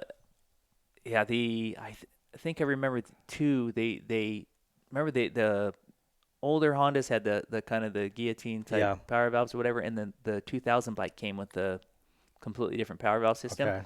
The old stuff was supposed to be a little bit better, but they went to this new cylinder and they didn't want the old one on the bikes or whatever. So we were even. Well, we tried everything. We tried a 97 cylinder, which that was when, like Henry and Lammy were killing it, right? Yep. So why does it not work? Like, it just didn't work. I don't know, man. Those things were tough. I think that's what drove Honda to say, no more two-strokes. Yeah. We're getting But then they turned around and had Preston that one year, and his bike, what was it, 2002? His bike seemed to run pretty good, so they figured something out somewhere. It was our development. Yeah. You and I, we fell on our sword for him. Okay, hold on. Before we jump into this, let's take a quick break. This is your Troy Designs timeout. We're going to come back and keep going here with Casey on the 2000 season with FMF Honda. We'll be right back.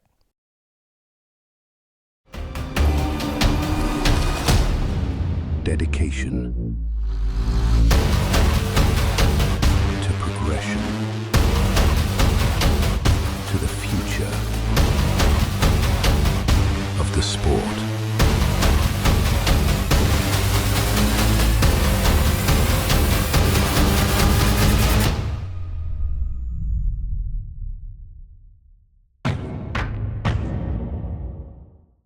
Pro Circuit. Pro Circuit products are designed with one goal in mind: winning. Through passion and hard work, Pro Circuit has operated the most successful 250 team in the history of the sport. They use that same formula when developing exhaust, engine, and suspension parts for every brand. When only the highest level of performance is acceptable, trust Pro Circuit. At Seat Concepts, our handcrafted seats are made in America. Visit us online or call today. Seat Concepts. Ride the world with us.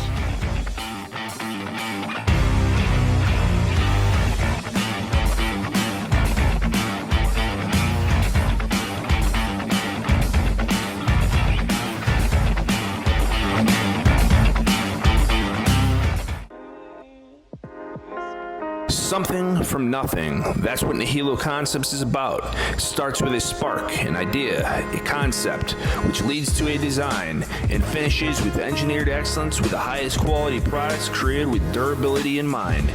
All our products are made in the USA at our state-of-the-art facility in Stuart, Florida. Whether you are a weekend warrior, ride for fun, or at the highest level of competition, Nihilo Concepts offers innovative titanium, aluminum, and carbon fiber parts for your dirt bike. We offer a wide variety of products that you can customize to your liking. Browse our site for foot pegs, brake tips, engine components, specialty tools, frame grip tape, lever grips, carbon fiber components, motor stands, our secondary on-switch, plus much more. Head to NihiloConcepts.com and see for yourself why factory teams like Red Bull KTM, Rockstar Husqvarna, Troy Lead Designs Gas, Orange Brigade, Club MX, KLM Gas, and some of the fastest riders in the world choose Nihilo Concepts. The inspiration for Element, interestingly, was from working with my coaches. I sat down with those guys. I'm like, hey, here's what I'm doing. What should I do? And they looked at everything and they were like, you need more electrolytes, specifically sodium. And like most people do when they have a coach, I ignored what their advice was. You're kind of like, well, I salt my food, I'm probably good. And it took me at least a year to finally listen to these guys and do what they asked me to do. And it was just a switch flip. It was just so obvious that this was the critical missing piece to the story. And it's ironic that this salt piece was like the linchpin, the keystone to making all the rest of that work.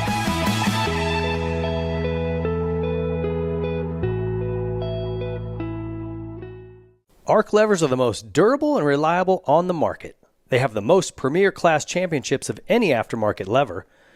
Arc is the only ratio adjustable folding lever on the planet, and their patented design is precision machined in-house right here in the USA. The occasional tip over on the bike is inevitable. Broken levers? Those are optional. Visit arclevers.com today. Toyota has become synonymous with reliability, and for good reason. Toyota vehicles are consistently rated #1 by Consumer Reports and in customer satisfaction. Partner that with a dealership that wholeheartedly supports the motocross community, and it's crystal clear where you should buy your next car or truck, Toyota of Redlands. As a major partner of the BarX Yamaha racing team, as well as personal sponsor of many factory racers and a premier partner of the Whiskey Throttle Show, Toyota of Redlands is heavily invested in moto. Check out all the new and used Tundras, Tacomas, and other vehicles at Toyota of Redlands today. Reliability, performance, and customer service. Get it all at Toyota of Redlands. Need to replace something on your bike that's worn out? Look no further than ProX. These guys aim to make everything OEM quality or better at an affordable price. And they've also got some new products coming. So right now, chains, sprockets, anything inside the engine internally, if it wears out, ProX makes it, and they make it at a quality level that's OEM or better.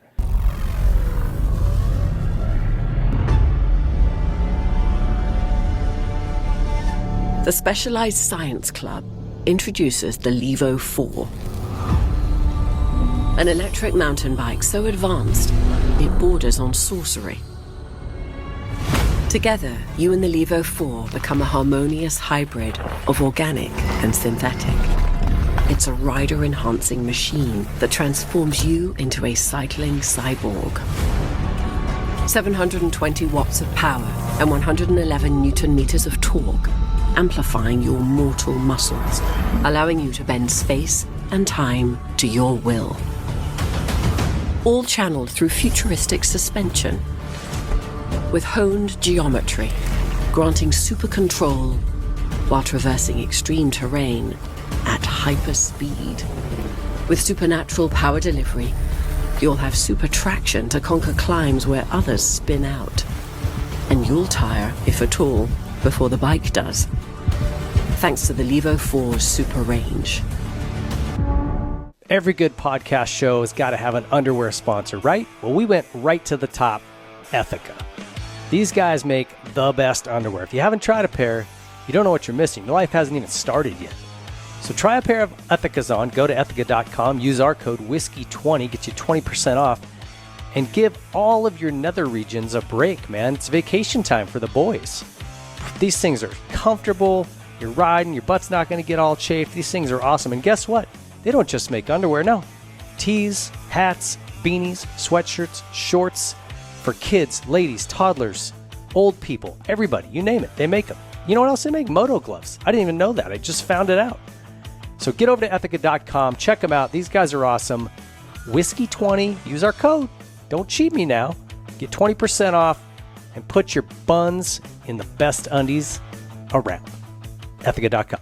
The Whiskey Throttle Show is a proud partner of Factory Effects, a leader in the power sports industry for over 30 years. Factory Effects specializes in officially licensed products with everything you need to upgrade your bike, including graphics, seat covers, and accessories. They also offer the largest line of officially licensed OEM casual wear for Honda, Yamaha, Kawasaki, and Suzuki, so you can rep your brand on and off the bike. In the garage or at the track, Factory Effects has you covered with a full line of OEM garage and track gear, from bike stands and tie-downs to bike mats. Factory Effects is truly made for the ride. And right now you can save 25% off your order by using the discount code WT26 at FactoryEffects.com. Nano Extreme is a proud partner of the Whiskey Throttle Show, and we're glad to have them. This product has changed the way folks are dealing with pain, whether it's chronic or acute, and doing it in a completely natural way. When pain strikes, whether it's from sore muscles, stiff joints, or arthritis, finding fast and effective relief is a top priority. That's where Nano Extreme comes in. Capsaicin, derived from chili peppers, is a natural compound known for its ability to block pain signals and provide long-lasting comfort.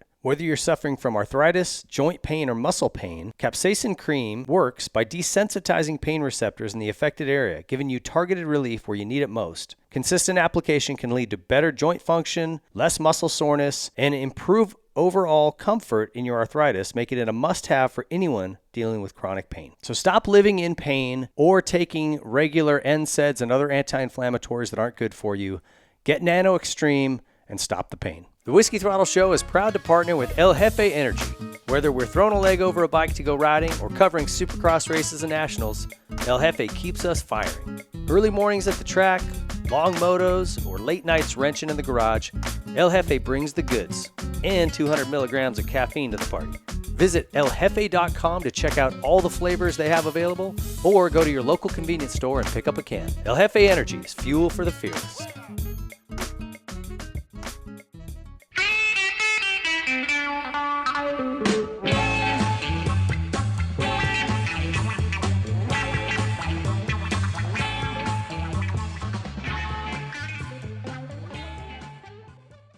All right, welcome back. That was your Troy Lee Designs timeout. Check out Troy Lee Designs helmet paint, gear, mountain bike gear. They're cranking over there. Although the new summer line is out, if you guys haven't seen that, I would go check it out. Amazing stuff. The SE5 is the lightest, most comfortable helmet. It's super, super good. And their helmet paint department is awesome. If you guys haven't had something done by Troy, even to just name a number, those guys are amazing. They'll change the way your lid looks for sure. Appreciate those guys being a part of what we do. Okay, 2000.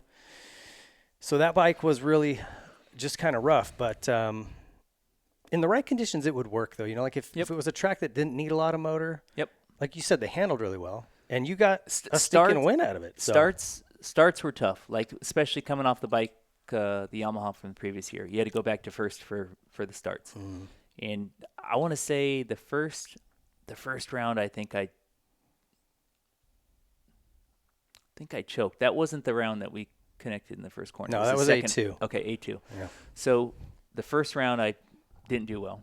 I remember that. Okay. And then the second round kind of shrugged it off and felt like I was make some headway. I was doing good. I was doing good at the track. My motos were good, stuff like that. And then I actually came out. So for round two, got a good jump out of the gate, and I was like, all right, here it is. I'm gonna go, and I thought, and this. Well, this is. I'm not gonna shut down until he shuts down, and. This was my Seat Concepts hot seat question today. If you guys need a good seat, go over to Seat Concepts and check out my boys. I was gonna ask you, A2 2000 start. Why didn't you let off? I was hell bent on getting the whole shot, and I didn't care if it was. We got a great picture of that too. We'll put up checkers or wreckers. Thinking back on it, I wasn't even close to the whole shot. Whatever. I think you were in the corner, and I was just still going. You were wide inside, open. So I think you were hoping you could, get me to shut off. Yeah. But I had a wheel, or half a wheel. I don't know. I had something handlebar on you at least, and I'm like, he's got to let off. He's got to let off. And we went in so freaking hot. Yeah. And there's nobody else in the picture. Nobody. We're so far out front. Yeah, I mean, either one of us should have let off, and we would have come out 1-2, no problem, But you ended up sliding in, blew my back end out, and I'm like 50-50 grinding the top of the sperm, blowing tough blocks all over. We both go down. You got up and you almost made it to the podium, did you? I don't remember. I want to say you got fourth or third. I think that. I'd have to go look. I won the opener, and then I don't know what I got there, but I crashed at Anaheim 2 start, San Diego start I got taken out, Phoenix start I got taken out, and Minneapolis start I got taken out. 4 of the main events. Oh, and Irving and Texas. I went down in all those first So I guess turns. I started something. I mean, no, they weren't all your fault. Just the one was your fault. Yeah, but I got the ball rolling. Well, anyway, he came back to 6. It was, you were riding good, obviously, right? Yeah, it was okay. Was that the one that had the big quad? Yeah, I didn't do that. Did you do it? No, actually, I did it on press day once. Almost went over the front on it, because it was a bump coming into it, and I kept trying to carry speed off the bump into the face, and then I think I was panic revved on press day so bad that I thought it was it, and then I saved it, and I thought never That's again. Danny Smith did it every lap. Yep. And he was on FMF Honda too, right? Correct. I don't know. He had a different motor. Yeah, I don't know what he was doing, but he would do it like no problem. Looked easy. And if you go back and watch this video, it's the biggest jump I think that's ever been on a Supercross track. Yep. Would you say? Yeah, absolutely. I mean, it was massive. It was the entire third baseline. It was a triple and then one more. Yeah, it was huge, man. pretty early on in the day, I'm all, nope. I'm not playing with that. It's too big. Yeah, 3-1 it is. Yeah. So, okay, San Diego didn't go well. What happened there? So San Diego, I actually led. I led through halfway, and this is fine. Like I've never been. Everything was always, I would say, especially in the Yamaha of Troy years, and anytime I got a podium, I'm like, oh, I just got lucky. That was. Oh, really? Yeah, I always I never felt like I belong there or that. And I finally, starting in San Diego, that time I was leading this race, and I thought I was good. I wasn't worried about who was behind me. Like everything was going good. And then I forget exactly. Oh, coming into the finish line, came out of the corner, and all of a sudden the bike's flat. Whoa. And I tried to jump the finish line, and I faced it.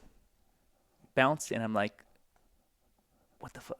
What's going on? Whatever. I rode around a little bit, rolled around, and then came back to the mechanics area, and I like came in and gave them the bike, and they're revving the bike, and it sounds perfect. I'm like, I hope I just didn't pull off in the lead with that. Well, long story short, it something, whatever the power valve control thing on that bike was, the spring jumped by, and it was just holding the power valve shut. Well, yeah, and it does something weird like that on a Supercross track. You're like, yep, I'm out. Yeah, you know, it was just, I think it wouldn't open. The power valve wouldn't open. So, dang it. But that leaving that race, I was the next race in Phoenix. I was so confident, like, dude, you know, and that was the only time I came in like, not like overly cocky, but like I was. You believed. I believed. Do you know what's so weird, man? Like, I think I even went up to Cliff White and said, "Hey, that last week wasn't my fault. If I win tonight, can I have a double bonus?" What did he say? I don't remember. He said, I think he said, think about it or something like that. But I didn't get it. Yeah. Do you know what's funny, dude?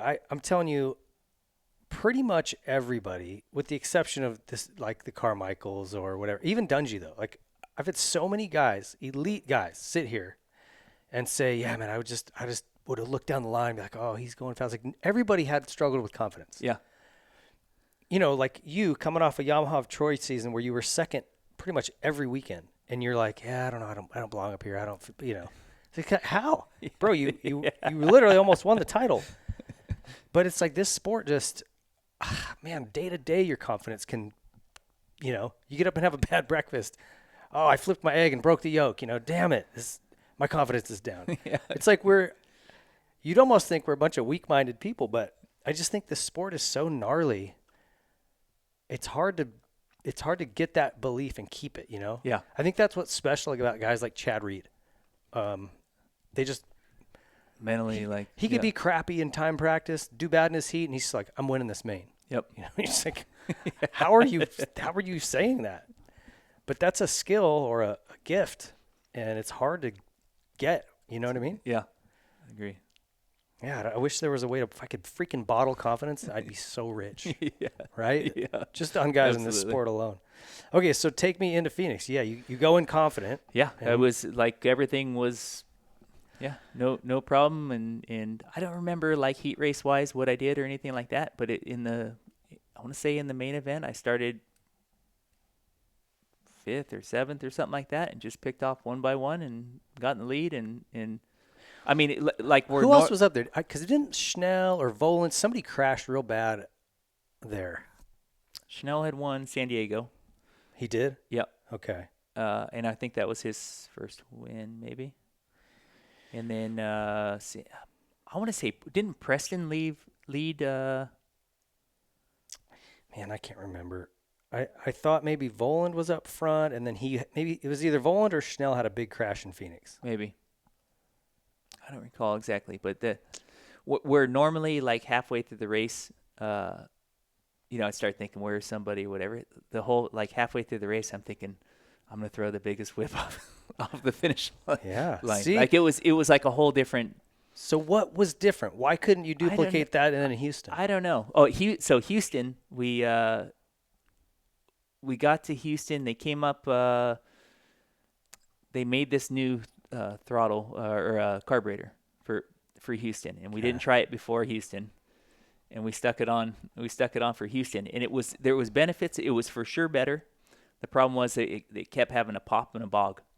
and they couldn't figure it. And I remember they kept saying, no, it's got to be the ignition. It's got to be ignition. So each practice we'd go out and they would try to change the mapping a little bit, or not the mapping, but the ignition a little bit, and then it never just same. Never got it. And then late. So the next round would have been the East Coast opener, and that week they went to test with Brandis. Okay. And they figured out, like, what with all the stuff they did to the carburetor, they glued one of the vent hoses, like, when they cut the front and they do all that stuff, they epoxied one of the vents closed, and that's why it was blocking. Jeez. But Brandis won the opener. I remember that. Yeah. Okay. So you guys had the bikes going at least decent. I mean, it was okay. That one, I think I remember the Houston one where I went to triple something, the thing coughed on the face, and I did that, and I hit my chest, and I think cracked my sternum. Give me a clean running 125 all day over more horsepower. As soon as it pops, or then it's in your mind. Yeah, talk about confidence disappearing. You're just like, oh. So okay, you still got fourth at Houston. It wasn't, it's still a good ride. That one too. Here's the other thing that happened at Houston too. Fighting the bike, and then also, they threw a Red Cross flag on one of the triples, and I doubled the triple under the Red Cross flag, and then I think I passed Roderick Thane. So we came out of the corner, and we were racing toward the triple, and I want to say the guy was sitting over this way a little bit, kind of out of my sight, and then I was you're trying to drive to the triple or whatever, and then he saw it and rolled, and then He doubled. I doubled. So they docked you. I think they docked me, so I think I did maybe get third. They said if I would have just let him back by that. But I remember that because I was second there. Half half it is you don't think that far. I thought, oh fuck, race. Yeah, I screwed it up. Did you go on the podium? I don't think I did. I think I already knew by that point, okay. or I just finished fourth. I can't remember what. Okay. Okay. What about Minneapolis? 11th. Something go sideways there? I don't remember Minneapolis that year. Did you crash in the first turn at Dallas? There was like a huge pileup. It was like a short little run across the start to a 90-degree left. And it was like Horton goes down, I go down, Bentley goes down. The only guy that made it through was Schnell. Was that a one where they did it U-turn after that, or did it go? Okay. Left and then down the whole lane. Anyway. I don't recall that. I don't recall much past Houston that year as far as really race-wise. I don't know if I was just throwing in the towel. Just kind of called it a season. Outdoors, that was a struggle. Tough one, yeah. That was a tough one. And then I even didn't qualify for Unadilla.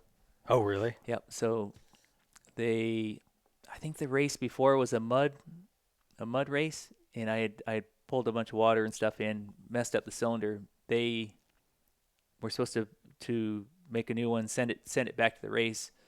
Somehow, it was a flat top piston cylinder or whatever, and then that was a year that remember there was all the weather was super bad, and the flights were messed up, and people were driving from. Yeah, I remember. It was around Southwick time, wasn't it? Yep. And then so I finally get to Unadilla. I think there was no Saturday practice. It was just rolled into Sunday morning, practice and qualifying. Yeah. The bike wouldn't hardly run. Basically, in the end, it was they kept going. There's nothing we could do. We're going to wash it, and you got to go line up for the qualifier because there was no time. There was that. So basically, I didn't qualify. That was the first one. Jeez. It was should have been a flat top piston in the setup, and it wasn't. It was a round top, which was something got mixed up. That's no good. Yep. And I remember didn't qualify, put the bike back, and drove to the airport. Yeah. Jeez. That's pretty bummed. Okay, what did you do for 01? So 2001 was Pro Circuit. Oh, it was Pro Circuit. Okay. Yep. And how did that go? I mean, Mitch is tough. He is tough for sure. And I was already it was starting to check out a little bit. I wasn't serious as I should have been. Yeah, I would test a lot for bones and stuff like that, but I just didn't put in enough work. I mean, I was slacking or whatever. The Cowie, you know, I didn't feel that great on, or I always caught my feet on the ground on the Cowie and would twist my ankles or rip my feet off or something like that. But then again, that was the year Brown won the championship on outdoors. So what? Yeah. He got along with it. Well, that doesn't mean it's going to work for you. I mean. Yeah. Like I said, I just wasn't near serious enough that year. All right. So going into 02, you jumped on the 250F, Hold on. right? Let's. So this at the end of 01. I was struggling outdoors, whatever, and they're. I mean, Mitch was trying to help me do anything, and somehow we got the idea that we're going to send you to Larry Ward's house. Oh, this is the Larry Ward story. Okay. Yeah. Larry lived in what? South Carolina at the time? South Carolina. Okay. Yeah. I think Florence or something like that. Okay. So we ship a practice. Why Larry Ward? I don't know. He was doing good because remember that was the year of the 4-stroke. Oh, okay. That's right. Moto XXX. Moto XXX. He won Redbud. He won Redbud. That was there the week prior, and I'm getting 20th place, and he's winning. Jeez. Okay. But so we went. Did you know Larry very well? Yeah. Okay. Yeah. From Honda Troy. Okay. Yeah. So I think Tuesday we went to his buddy's house. We did 1 30-minute moto, and then was waiting to do the next one. He's like, no, we're going to do that Thursday. We're going to do the second one Thursday. So Wednesday we went wakeboarding. Okay. You're like, Mitch, this was a great idea. Thank you. At some point we went shooting, and my shoulder hurt so bad from shooting so much that I thought, man, I'm not going to be able to hold on to the handlebars this weekend. He had all these guns, and it was obviously didn't shoot that much. But it was like a month that I was staying back there, and that's like I said, I would be falling further out of the top 20, and he's winning, first guy to win a moto on a 4-stroke. Yeah, he's just rolling with it. I remember saying, "Are you gonna run?" He goes, "No, I don't run." You're like, "All right." Well, Mitch said to come do your program. He was master. What he did. He knew how to do it. He knew when to push and knew when to. Yeah. It was a waste of. I think he had just been doing it so long. Yep. You know what I mean? He kind of was on autopilot. Yeah. He was good. I mean, he was. Yeah. He was fast and knew what he wanted. That's hilarious, dude. Big bird. Big bird. One of a kind. Okay, so when you got onto this 250F, yep. What was that deal? Like, was it just so that was through TRE? Jason Eck from TRE kind of put together a program. Basically, for sure West Coast Supercross, and then it was going to be a couple nationals and stuff like that. And we had Chuck Franklin out of the motorcycle attorney. Yep, and he put in a bunch of money and stuff like that. So I got the first Yamaha 4-stroke. Started riding. I think I rode LECR one day, and then I went to go to the Supercross track off Gilman Springs Road. Yeah. So that was going to be day 2, and it's first time on the Supercross track, whatever. So jump out, and I'm rolling around. I double this, and I come around. And I come back to the finish line, and it was a massive finish line there. And I kind of came out of the corner, and I thought, I got it. So I sat down. Went to do it. It came up short. I broke both my arms. No way. Yep. So that would have been, I think that was early September. Was it just like the engine brake kind of, or like what? They give you a false sense of power or something like that. I don't know. It always felt strong or whatever, but I mean, first day on a Supercross track on the first lap, that was, for me, that was pretty lame on my part. So I broken this one. Is that what the plates are from? The plate was in there, and then I broke this one. Looked like the Z. Dang. So that was set me back. I was basically sidelined until late November, and then started riding again, and actually got going okay. I mean, it was a little bit rough or whatever, and then. So what did you think of that 4-stroke after coming off 125s? I mean, I remember in 01, Ernie rode it. Yep. And he and I at San Diego bumped in a turn before the triple, and I'm like, okay, well, I'm not doing this triple. Like, there's no way, right? I had to carry momentum out of the turn over this obstacle, and he just goes and still did it. And I'm like, oh, so it's a it's totally unfair. Yep. Like it was. But that was a YOT, factory Yamaha. Yep. So how was? I would say it was the same, and that's kind of why I felt like I went for that the finish line on that first lap or whatever. It was. I mean, obviously I didn't know it good enough or whatever. I think the biggest thing with the 4-stroke initially was if you snapped it too hard or whatever, you'd have that bog. Oh, it was bogging. It was they would bog and yeah. I think the other thing I remember is the clutch. The clutch was a little bit weird if you let out the clutch, unless you had an instant setup or something like that. It would be it would get play in the cable and then kind of come back.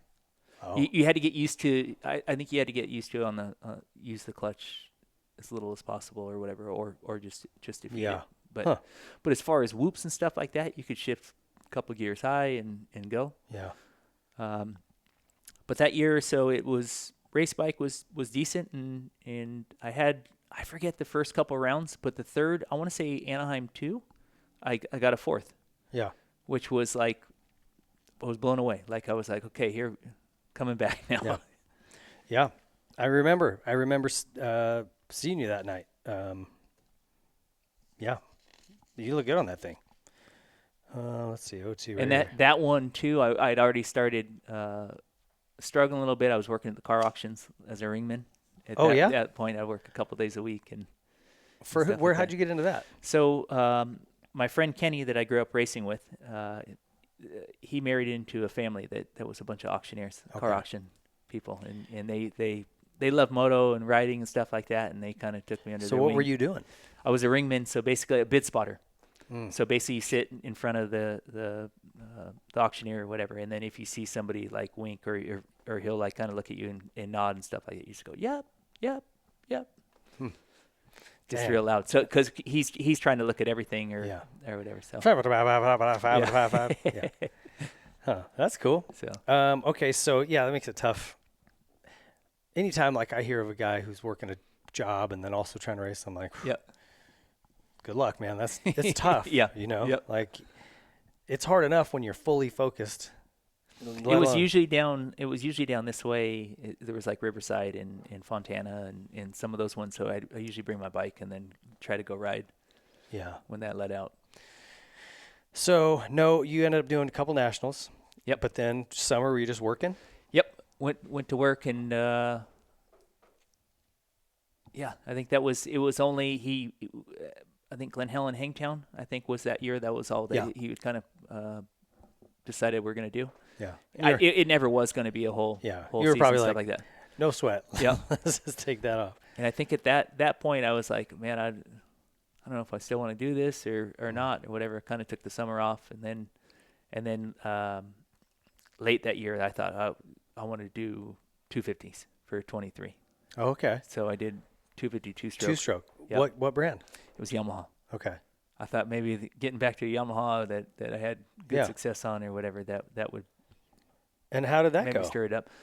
So I raced, I think the first rounds, I don't think I qualified. I think San Diego was when I finally started qualifying in. Well, you did 8. You qualified for A3 and then also San Diego. Yep. And then I missed a couple rounds in the middle because it went back east. But then Phil Alderton said, he goes, you could throw your stuff, make a box. You could throw your stuff in the back of the semi, and you could pit under around the side and stuff. So then we picked up a little bit later in the season. Got a 9th at Texas. Yeah, that's pretty dang good, man. Was it fun riding the 250? It was.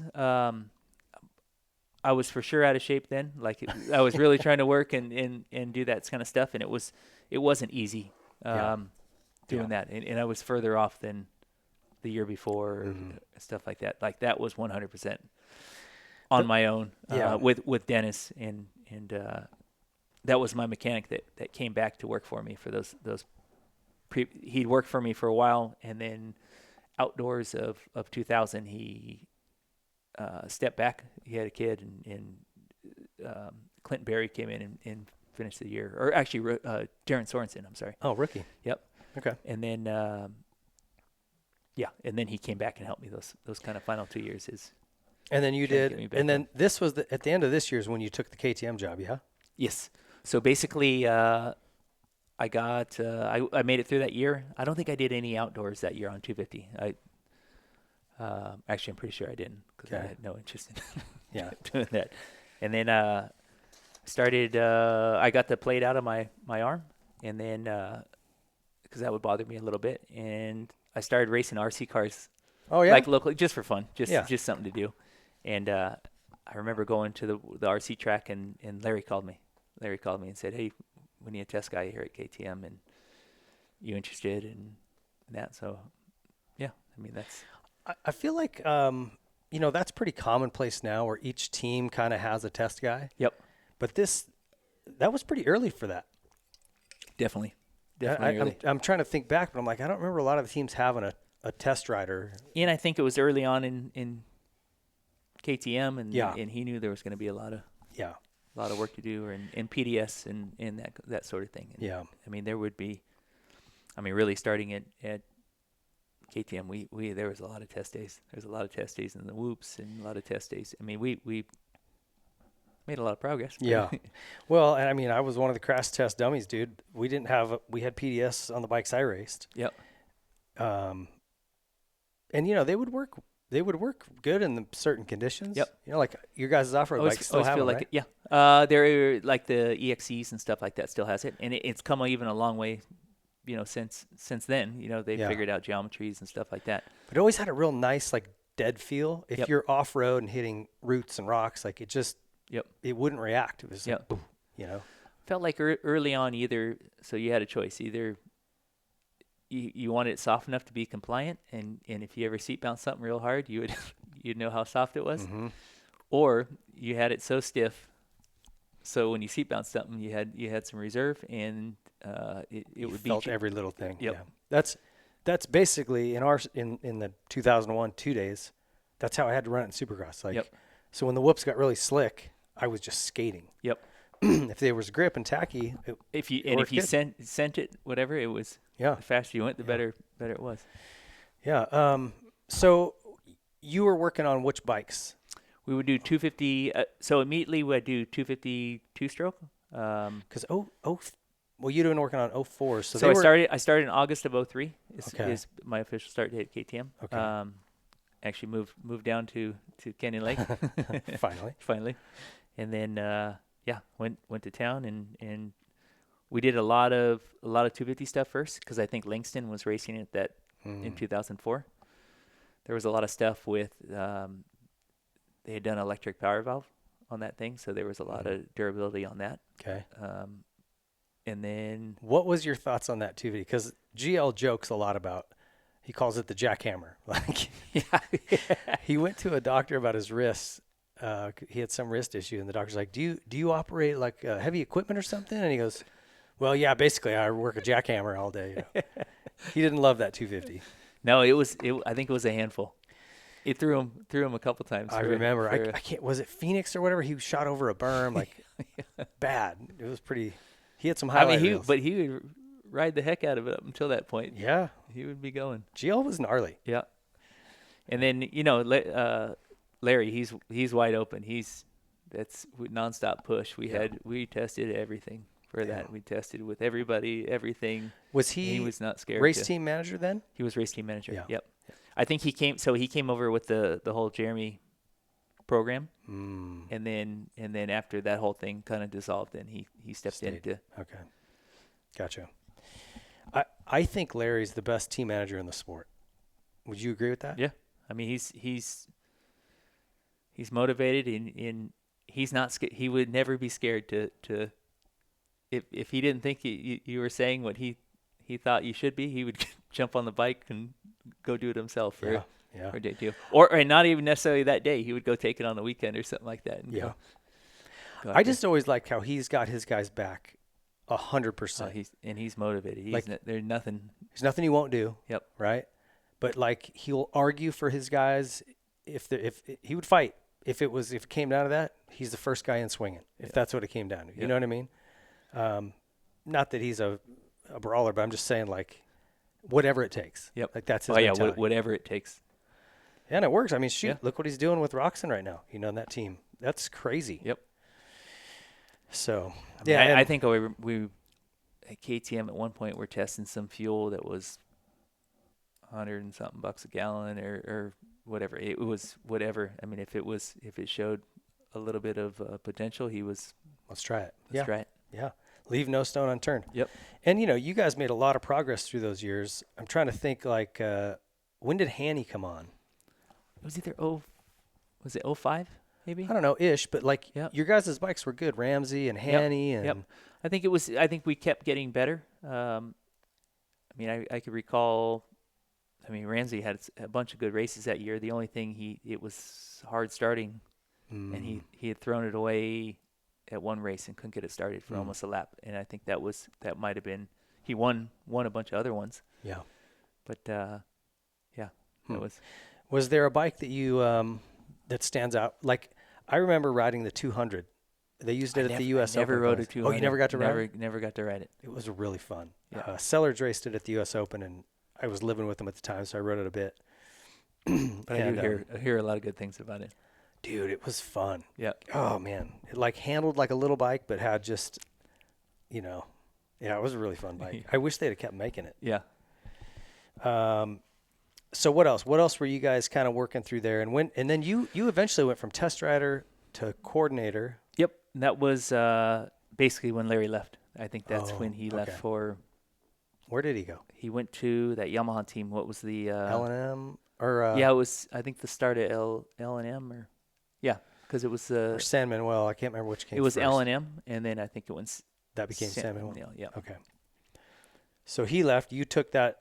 So you became team manager? Yeah, I would say I was coordinator for a while, and then they I think the next year or something like that, okay. I was team manager for a little bit. Like completely felt in over my head a little bit. Yeah. But there was, Kurt was around and stuff. They weren't going to let me do anything. That job's tough, dude. Yeah. Like when I managed Troy's team for a couple of years, like you never are off. No. Like your phone rings all night. Yeah. You know what I mean? Like, and then it's freaking long office hours putting together Excel spreadsheets and contracts and. Yep. No. The races were fun, but like that's a little teeny tiny window of your week. Yeah. No, it's a handful, and that. I enjoyed that. It's just another aspect you kind of learn and try to figure out, and yeah, it was a different side of things. You do things that maybe you learn that were wrong in the past or something like that. Like when you're riding, okay, here's how I think that it should have been or whatever. But did you like the travel, or was that a? It was still early on enough where I didn't mind it. Like it was still fun going to see. As a racer, you get in there and you do practice and that, and you don't really get to go out and do much, or you got to be serious and stuff like that, and a little bit more with that part of the travel on the team. Not that you can go screw off much, but you felt you weren't under so much pressure. I got to be to sleep right now. Yeah. Yep. Okay. So you moved from that. Who came in after you as manager then? So I think Roger?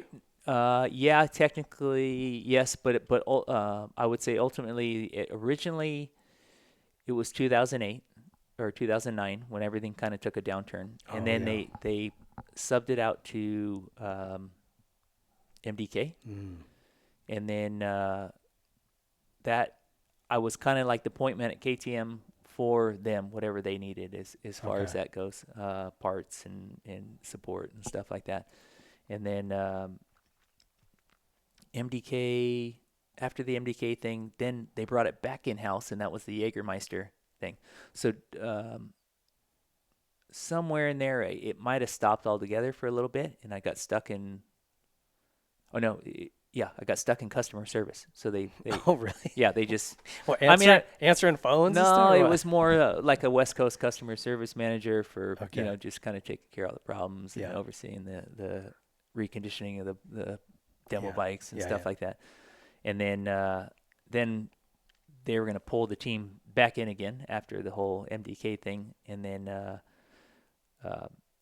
they basically asked me if I wanted to do it again, which I think at that point, I want to say at first I was like, nah, I didn't really want to do it. I just wanted to do, no more traveling and stuff like that. But in the end, I think I think it was Robert that told me, no, you're going to do this.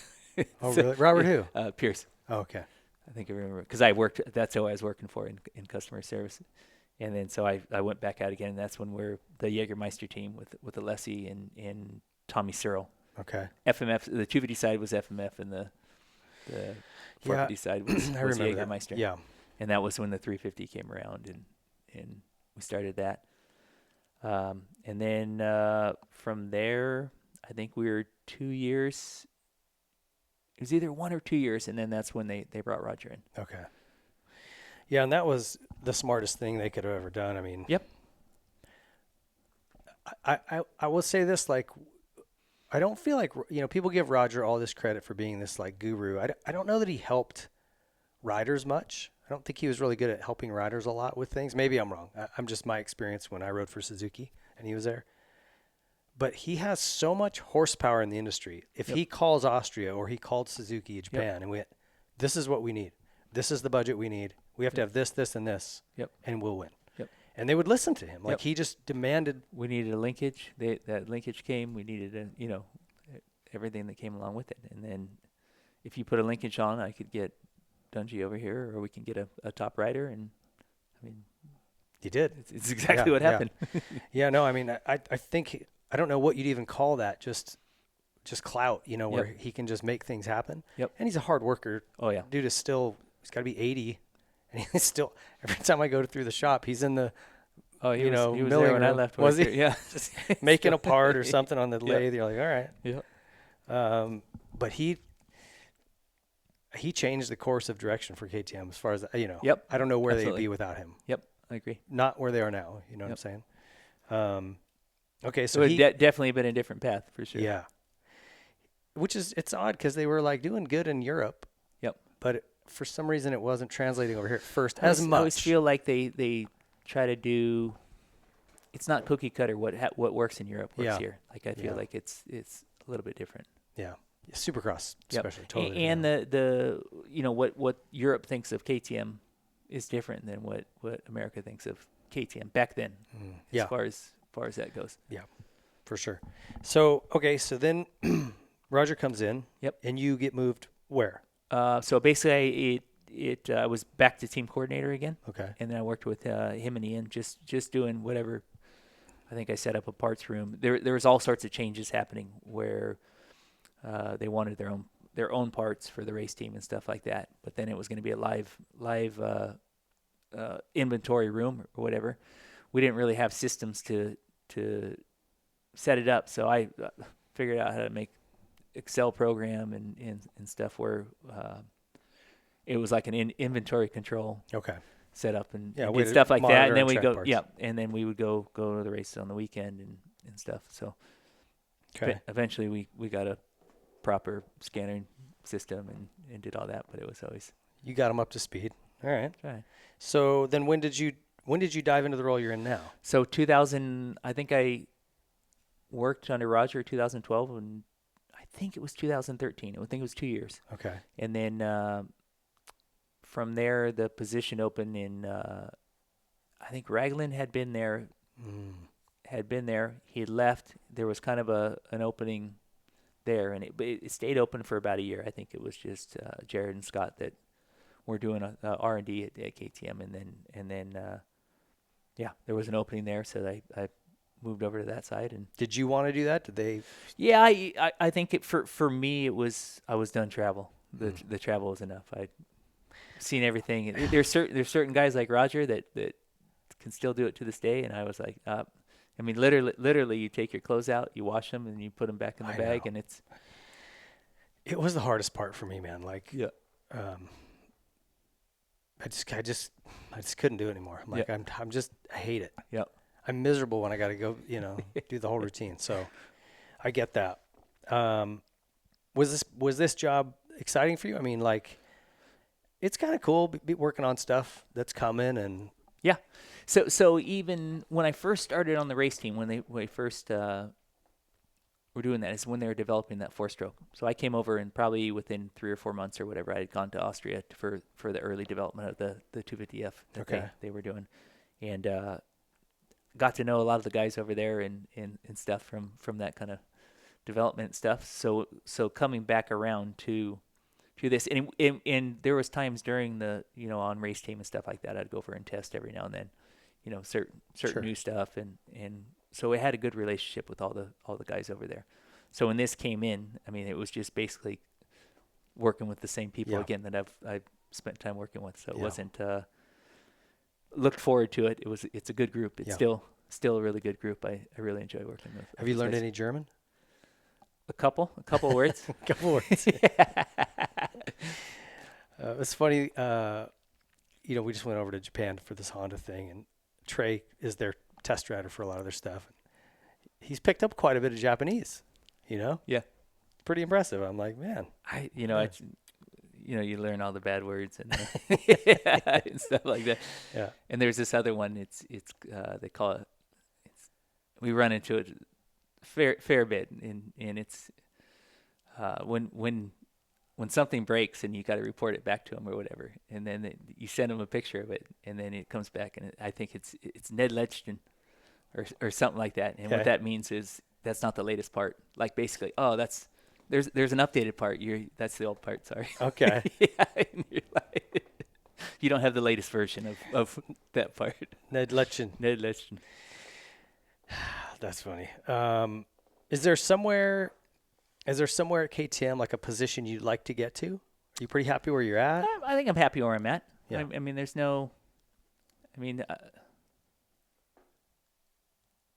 I just wonder but then again, I mean, a manager position like team manager, I never would have said that I was looking to do that or whatever. I mean, it's sometimes you don't know unless you go. Yeah. No, I get it. You get shoved there involuntarily or something. I just didn't know if there was something you're like, that'd be a cool spot to get to maybe one day. Media or I don't know.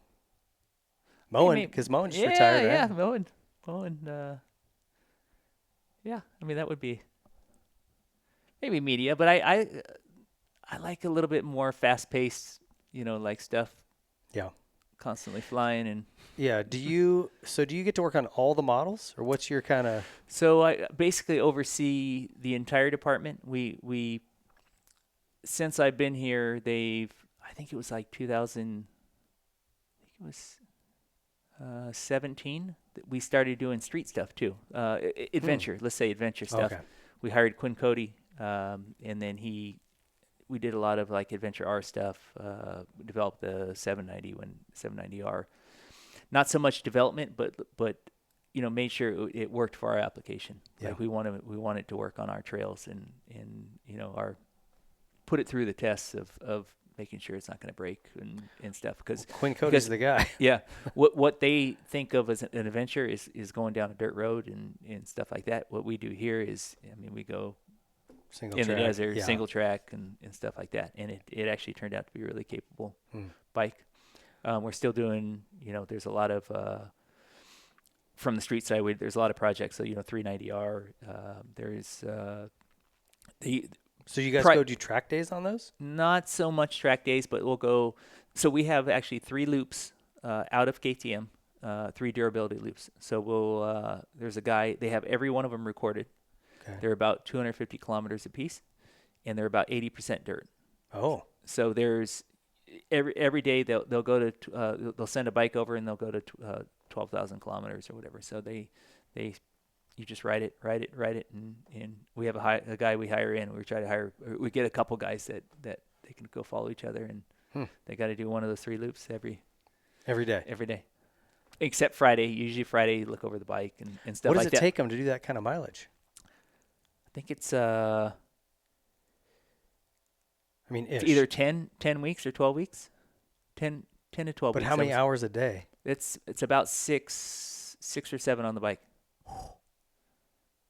That's some like monkey butt stuff right there. Yep. And they, the only thing is they start getting used to the trail and they know how to avoid bumps or avoid holes and stuff like that. So we leave it pretty open to let them. I mean, we try to structure it, but we try to give them a little bit of leeway so they can figure it out. Dang. So from that side, we like I said, we started doing adventure stuff, but then we also do the suspension on SX. We do suspension on XC, and then we do a lot of confirmation stuff on, stuff that they send over, frames and different parts and stuff like that. So you get your hands on a lot of different things. Yep.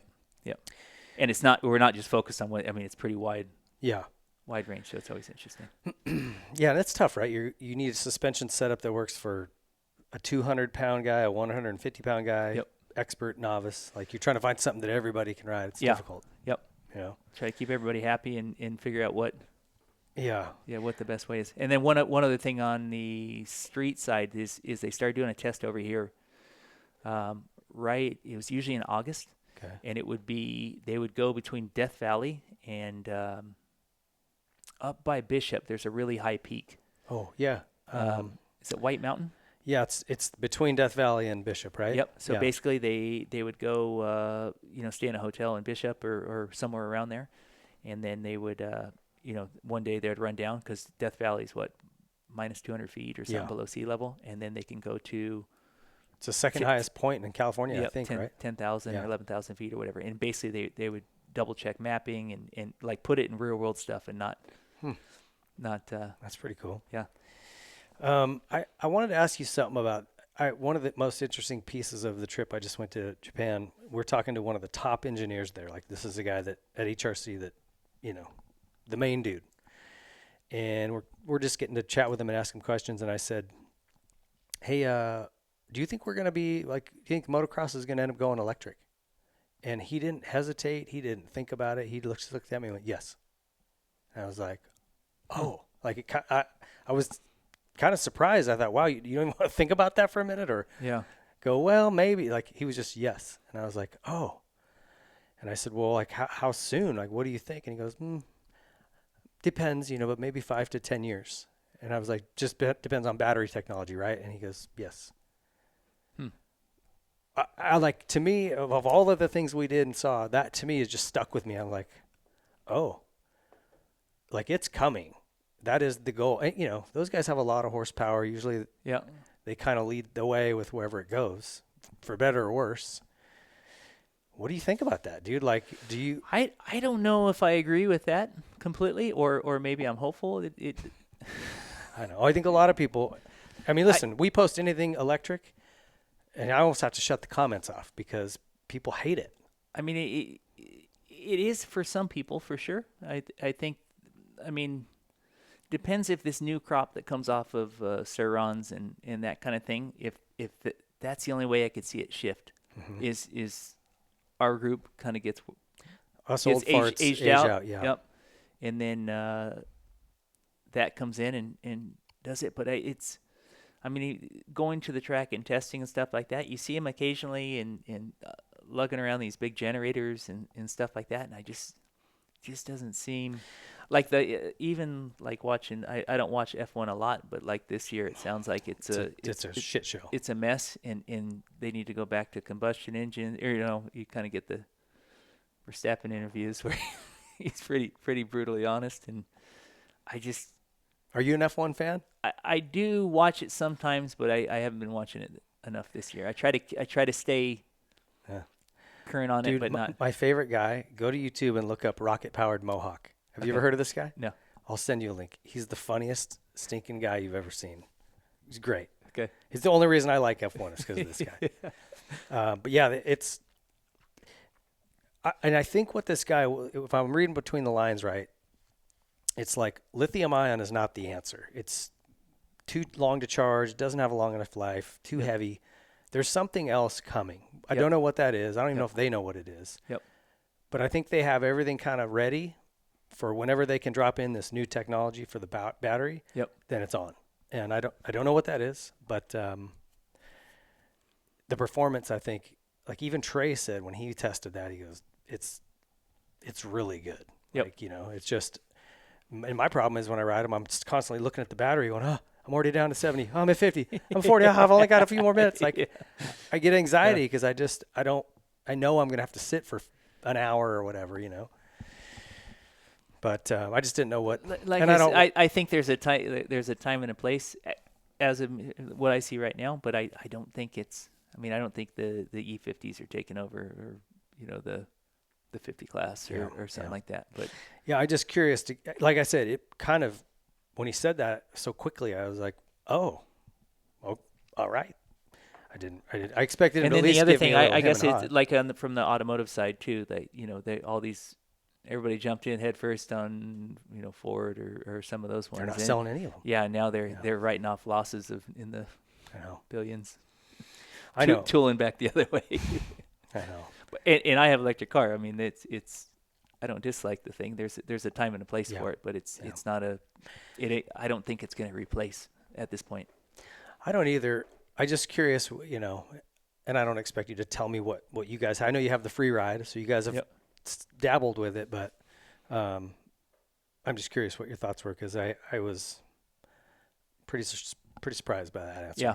Yep. Anyway, well, cool. Tell me about your family. What are you guys? What's going on with you? How many kids do you have? No kids. No kids. I thought you had kids. Actually, just got married last year.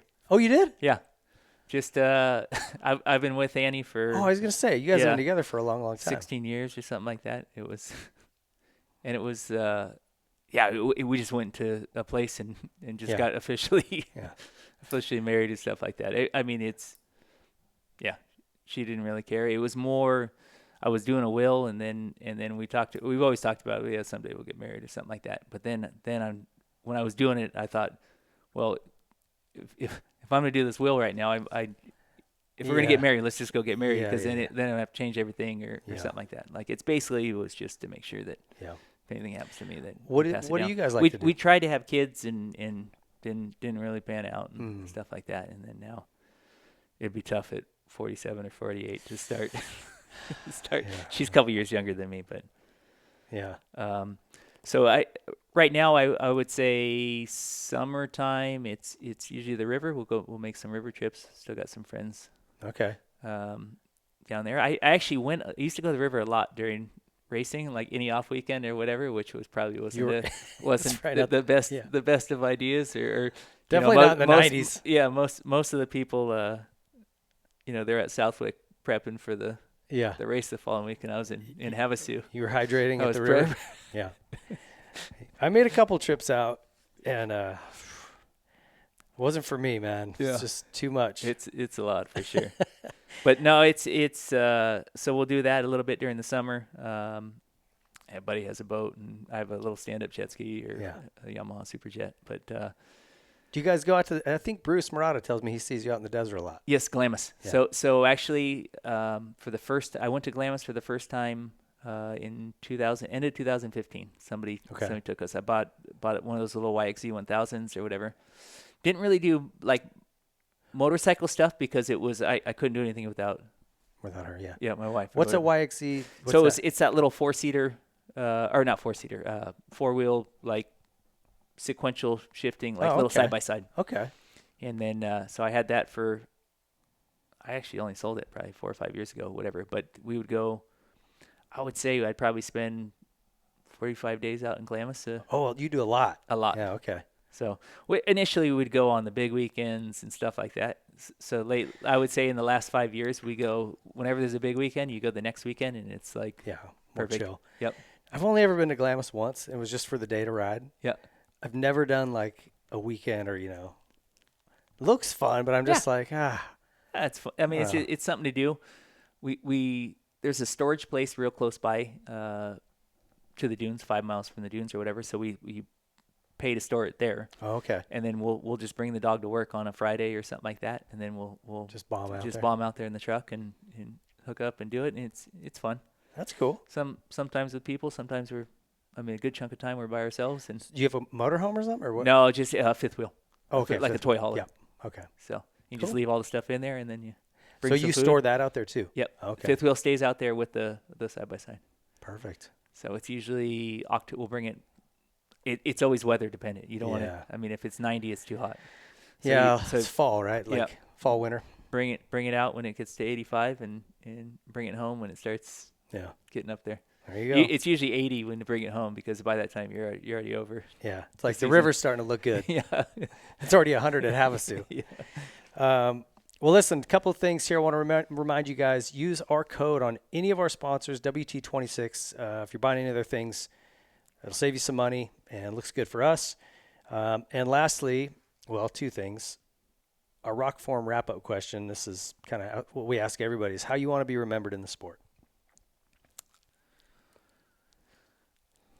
You're kind of writing 2 different books, you know, like you had your racing career, but now you're doing a whole, 22 years already, dude. Yeah.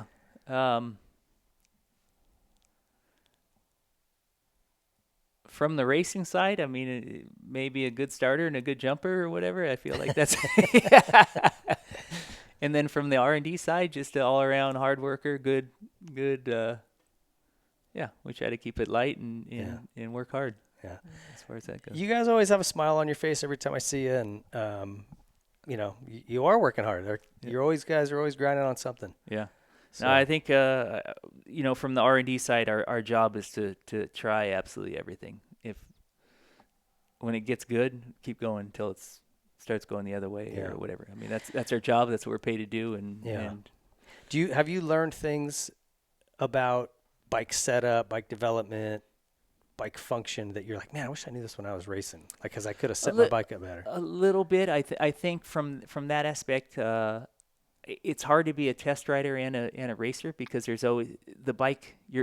As a test rider, you never want to be content with the bike. You're always looking for a little bit more, or whatever. And then if you have that mentality when you're racing, it's going to be. Maybe you see some of that going on right now. Anyways, you're searching for the perfect bike, and I don't think it's out there. I think you're always going to be able to find. Yeah, you might have it perfect here, but then you go here, and it's like, I think some of these guys that are really good, they learn how to ride around. You hear about would you say Ricky's bike was ever perfect? Whatever, but he admits that he figured out how to ride. Yeah, clear around that. He said I got it to where it was like pretty good everywhere. I was comfortable, and then I figured out how to make it work. And but he goes, I knew what it was going to do in any condition. Yep. And I think that's pretty smart. Well, dude, thanks for coming in. I appreciate it. I know I stole you from your family tonight. No, it's all good. I enjoyed it. It's good. Got a couple gifts for you. Our friends at Rockwell made these for all of our guests. These are really sweet Whiskey Throttle Club watches, all Rockwell, kind of a sport watch. So appreciate that. Thank you. Tell them thanks. And then Nano Extreme. Have you tried this stuff? I haven't, dude. But if you have anything sore, more and more, and we're old enough, I know. I'm telling you, dude, this stuff is radical. Like, it works so well. I just had a knee replacement, and that stuff saved my life. Awesome. There's back and listen, and this and don't, like everything. Don't rub your eyes after you put that on, or go to the bathroom. Just telling you, you'll regret that. Yeah. But those are a couple of great products, and we're stoked to have them as partners. So, awesome. I appreciate dude, it. Thank you so much. Thank you. It was great going through your career with you, and I love it when my career intersects with my guests, and we can share some funny stories. And gosh, some of the it's funny, some of the pictures I was digging up, I didn't realize. I had quite a few with you in them. Well, dude, just randomly, like I never looked at, never paid attention. Yeah, I never paid attention to that before. I'm not like overly observant for that kind of stuff, but then now that I was looking for something for. Well, there's one on the start line. It looks like it's Glenn Helen, Sellards, and you and me. Yep. And I'm like, man, I had a lot of photos. I haven't seen a lot of those. So yeah. Of course, this A2 2000 first turn that comes up all the time, and I'm like, like every couple of years. Why didn't he just let off? Yeah. Yeah. Well, thanks, buddy. I appreciate it. Yep. Guys, thanks for tuning in. Stick around. We'll be back to wrap up the show.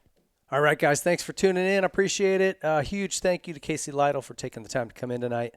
Our careers kind of parallel each other for a long time there in the late 90s, early 2000s. And he's just always been a great dude. And it's funny looking back on these times when we were racing each other, or I'm pulling him out of a ditch or whatever. So appreciate him. I appreciate all you guys for watching. I want to check this out. I was talking earlier about the TLD paint. Look at this, dude. Troy is an absolute legend. He pulled out the old dingle balls for me. You might remember McGrath's helmet back in 2000 something had something like that. So this is in honor of our partner El Jefe Energy. Pretty dang sweet. And you can't really tell, this is like got a pearl in it, this white. It's real pretty. Anyway, you want something like this, just hit up Troy Lee Designs Paint Department. And also, again, use code WT26 on any of our partners. You can get a discount over there. Support those folks. We can keep this show coming to you. And if you are not a Whiskey Throttle Club member, man, go check it out. There's a lot of cool stuff in there. There's a lot of helpful stuff for riding tips and training, and a lot of discounts in our pro shop, but you're getting access to features that are not available anywhere else. So including a code red with McGrath that we just did, one with Sean Palmer, and Sean does not do interviews, so that's pretty special. Vicky Golden, lots of others. So check that out, WhiskeyThrottleClub.com. Appreciate you guys tuning in. See you in a couple weeks. Yamaha is the industry leader in two-wheeled fun and performance. Celebrating 50 years of YZ in 2024, the Blue Crew is still dominating shootouts and competitions. Yamaha, revs your heart. Troy Lee Designs is the leader in off-road motocross apparel and style. So whether you're looking for a cool new paint job for your helmet, maybe your name and number on your helmet lettered on, you're looking for new gear, you're looking for mountain bike gear, off-road gear. They've got the brand new Scout line and GP and SE models. Troy Lee Designs has it all. They've been leading this industry for decades, and they're going to continue to do it. Check out TroyLeeDesigns.com. The Whiskey Throttle Show is proud to be partnered with Factory Effects. These guys have been around the motocross industry for over 30 years, making really cool graphics, really high-quality materials with really excellent fitment on all the brands. So whether you guys have a motorcycle you want to dial in, or you need a new stand or some tie downs or whatever it is, Factory Effects has got you covered. And they've also got a bunch of officially licensed merchandise. So if you're a Yamaha guy, you can go over there and get some really cool Yamaha stuff. In fact, a lot of what you'll see me wearing here on the Whiskey Throttle Show is Factory Effects merchandise that's branded with Yamaha's logos. So check those guys out.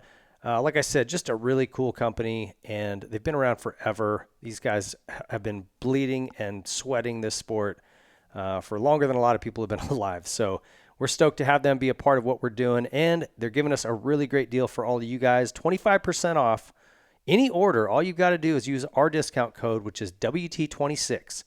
So go to factoryeffects.com, spelled factory, EFFEX.com, and use that code WT26 to get 25% off. We're all about supporting brands that support our sport. And there's one tire company that has never walked away from the sport of motocross and supercross, and it's Dunlop.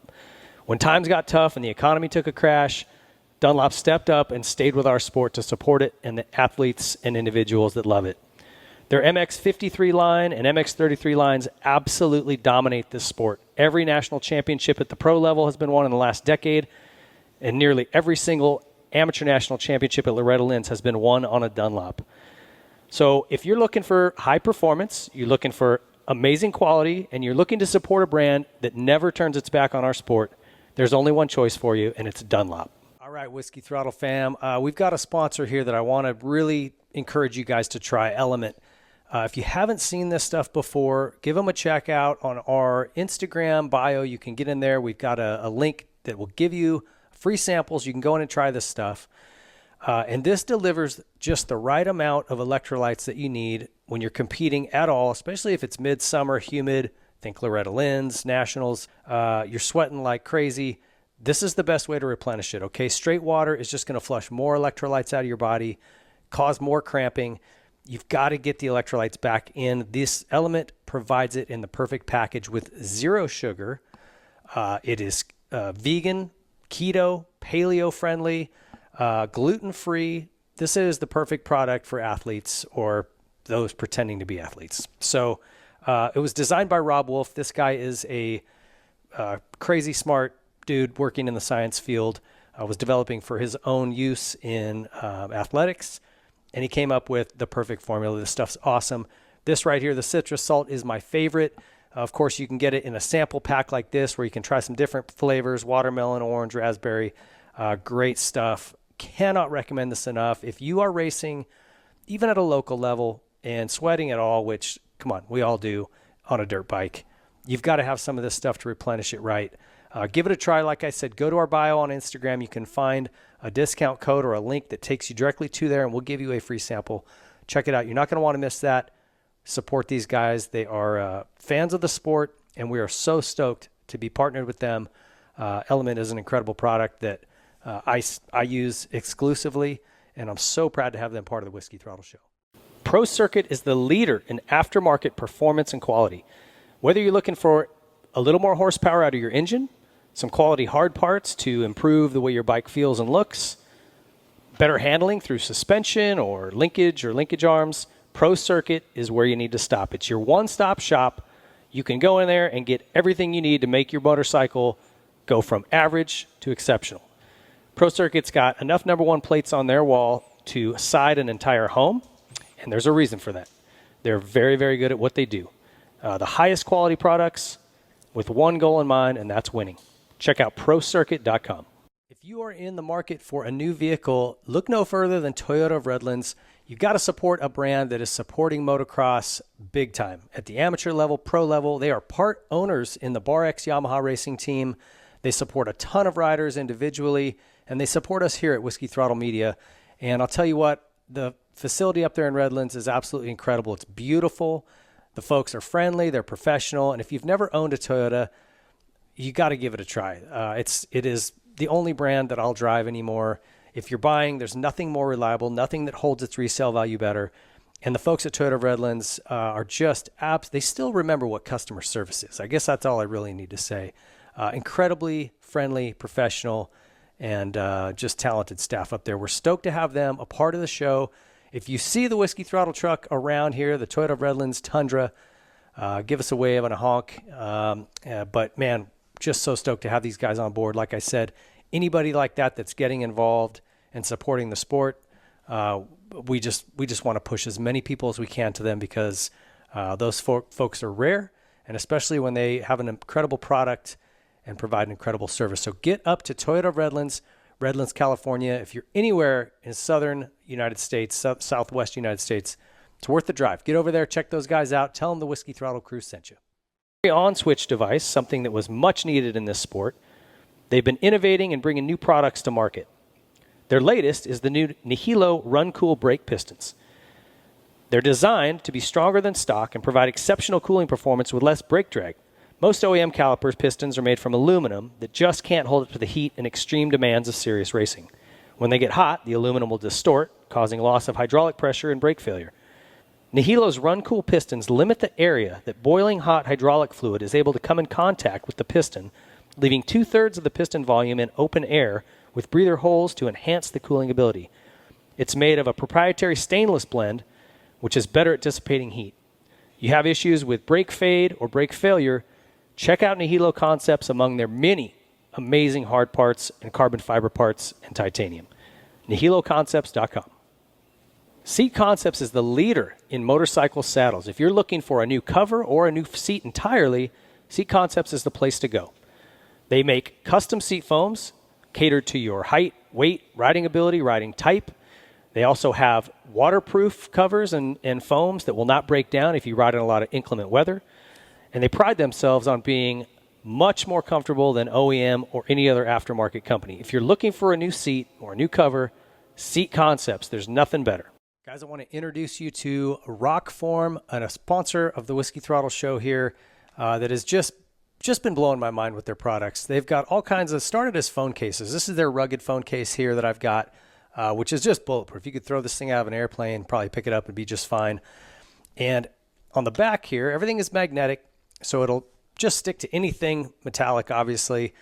But this little locking device you've got in the back, this bolts onto handlebar mounts, car mounts, adhesive mounts, magnetic mounts, and it does not come off. It is locked in. I have no fear that my phone is going to pop off a handlebar on a street bike ride. And then I like the little sport ring they've got. They've got all kinds of devices that pop in here, but this thing acts as a stand. If you want to sit this thing up and watch something on your phone or work on it, just absolutely incredible. And this is magnetic as well. All kinds of amazing products, guys, for your phone. Kind of that's their primary function. They also have the G-Rock speaker. This is basically made for golf, and you just stick it to the frame of your golf cart and get after it. Got great tunes all day long. So a ton of products, but check out our boys at Rockform. These guys are killing it. I'm so stoked to be partnered with this brand. You know, we really pride ourselves on partnering with elite brands, really, really high-level companies, and Rockform is right on cue. Need to replace something on your bike that's worn out? Look at elite brands, really, really high-level companies, and Rockform is right on cue. Need to replace something on your bike that's worn out? Look no further than Pro-X. These guys aim to make everything OEM quality or better at an affordable price. And they've also got some new products coming. So right now, chains, sprockets, anything inside the engine internally, Air filters. If it wears out, Pro X makes it, and they make it at a quality level that's OEM or better. And they've got some new things coming that are awesome. A complete engine rebuild kits for the Polaris RZR 800s. Need to replace something on your bike that's worn out? Look no further than Pro X. These guys aim to make everything OEM quality or better at an affordable price. And they've also got some new products coming. So right now, chains, sprockets, anything inside the engine internally, if it wears out, Pro X makes it, and they make it at a quality level that's OEM or better. All right, so you had a tip over in the garage or at the track and you broke your lever off. What are you going to do? Go to Arc Levers, guys. They're the only people you need to check out in this space. Arc Levers, everything manufactured right here in the United States to craftsman precision. The stuff is awesome. Whether you're looking for an entire clutch perch with maybe a bigger wheel, they make the wheel super easy to find and adjust. Or maybe you just want replacement levers. They do that as well. Anything you're after, they can change the throw, the feel, everything you want, custom. They can make them feel different, look different colors. These guys are dialed, man. They've got all kinds of cool products. If you haven't been over to Arc Levers and seen what they've got, check them out. These guys are being run by factory Honda. If they're good enough for Jet Lawrence, I think you and I can probably make them work. The Star Racing Yamaha team, a lot of factory riders running them for good reason. They're the best products in the business. Check out Arc Levers. The Whiskey Throttle Show is presented by Motorsport.com. It doesn't matter if you like to pull a throttle cable on a dirt bike, street bike, side-by-side. Motorsport.com is putting riders first with parts, gear, and accessories, including some of our partners like Troy Lee Designs, Dunlop, Pro Circuit, and more. They offer first returns free on apparel so you can buy with confidence.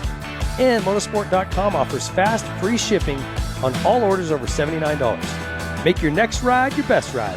Visit Motorsport.com. Every good podcast show has got to have an underwear sponsor, right? Well, we went right to the top, Ethica. These guys make the best underwear. If you haven't tried a pair, you don't know what you're missing. Your life hasn't even started yet. So try a pair of Ethicas on. Go to Ethica.com. Use our code WHISKEY20. Get you 20% off. And give all of your nether regions a break, man. It's vacation time for the boys. These things are comfortable. You're riding. Your butt's not going to get all chafed. These things are awesome. And guess what? They don't just make underwear. No. Tees, hats, beanies, sweatshirts, shorts for kids, ladies, toddlers, old people, everybody. You name it. They make them. You know what else they make? Moto gloves. I didn't even know that. I just found it out. So get over to Ethica.com. Check them out. These guys are awesome. Whiskey20. Use our code. Don't cheat me now. Get 20% off and put your buns in the best undies around. Ethica.com. All right, the sun is shining. That means you guys need to find yourself a good pair of sunglasses and look no further than Rockwell.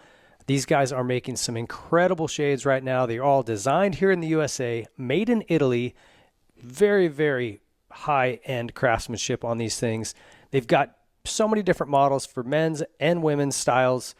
There's floatable glasses, so if you're out on a lake, on a boat somewhere this summer, go out, find yourself a pair of the floatable ones. They've also got wireframe. They've got wraparound.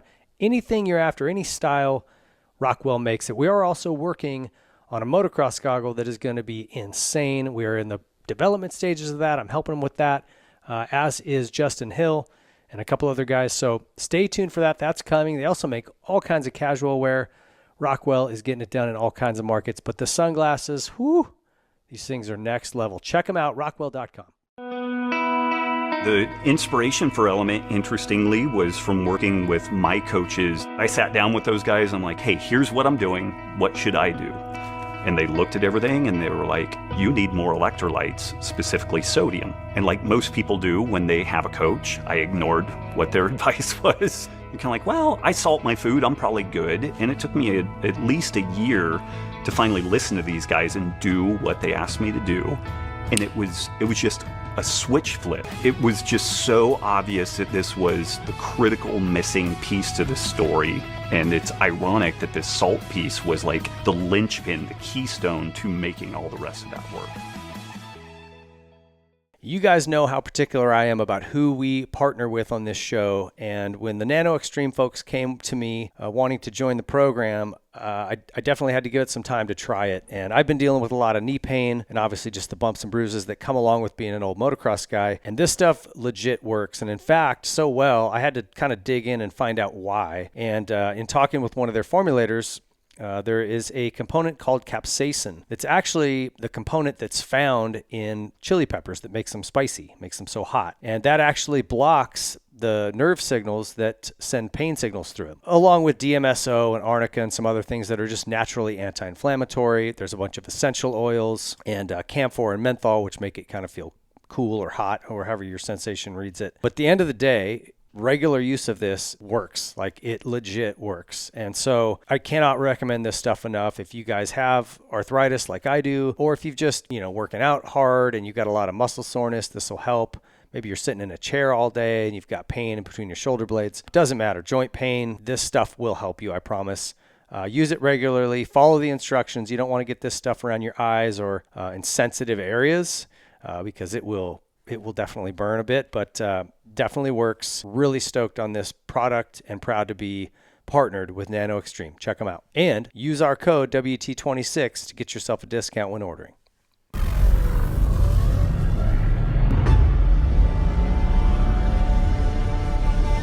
The Specialized Science Club introduces the Levo 4. An electric mountain bike so advanced, it borders on sorcery. Together, you and the Levo 4 become a harmonious hybrid of organic and synthetic. It's a rider-enhancing machine that transforms you into a cycling cyborg. 720 watts of power and 111 Newton meters of torque, amplifying your mortal muscles, allowing you to bend space and time to your will. All channeled through futuristic suspension, with honed geometry, granting super control while traversing extreme terrain at hyper speed. With supernatural power delivery, you'll have super traction to conquer climbs where others spin out. And you'll tire, if at all, before the bike does. Thanks to the Levo 4's super range. Thanks for checking out the Whiskey Throttle Show. If you guys liked it, be sure to like and subscribe so you get notified anytime we have a new show go up. You can also go over to WhiskeyThrottleMedia.com and check out all of the content, new bike builds, new bike introductions. We've got all kinds of features in the moto and off-road space, as well as all of the current Whiskey Throttle shows listed there. You can find our YouTube channel to get a complete list by season of all the shows we've done, well over 100 at this point. And also follow us on Instagram, follow us on TikTok, like, subscribe, comment, all that junk. We'll see you guys.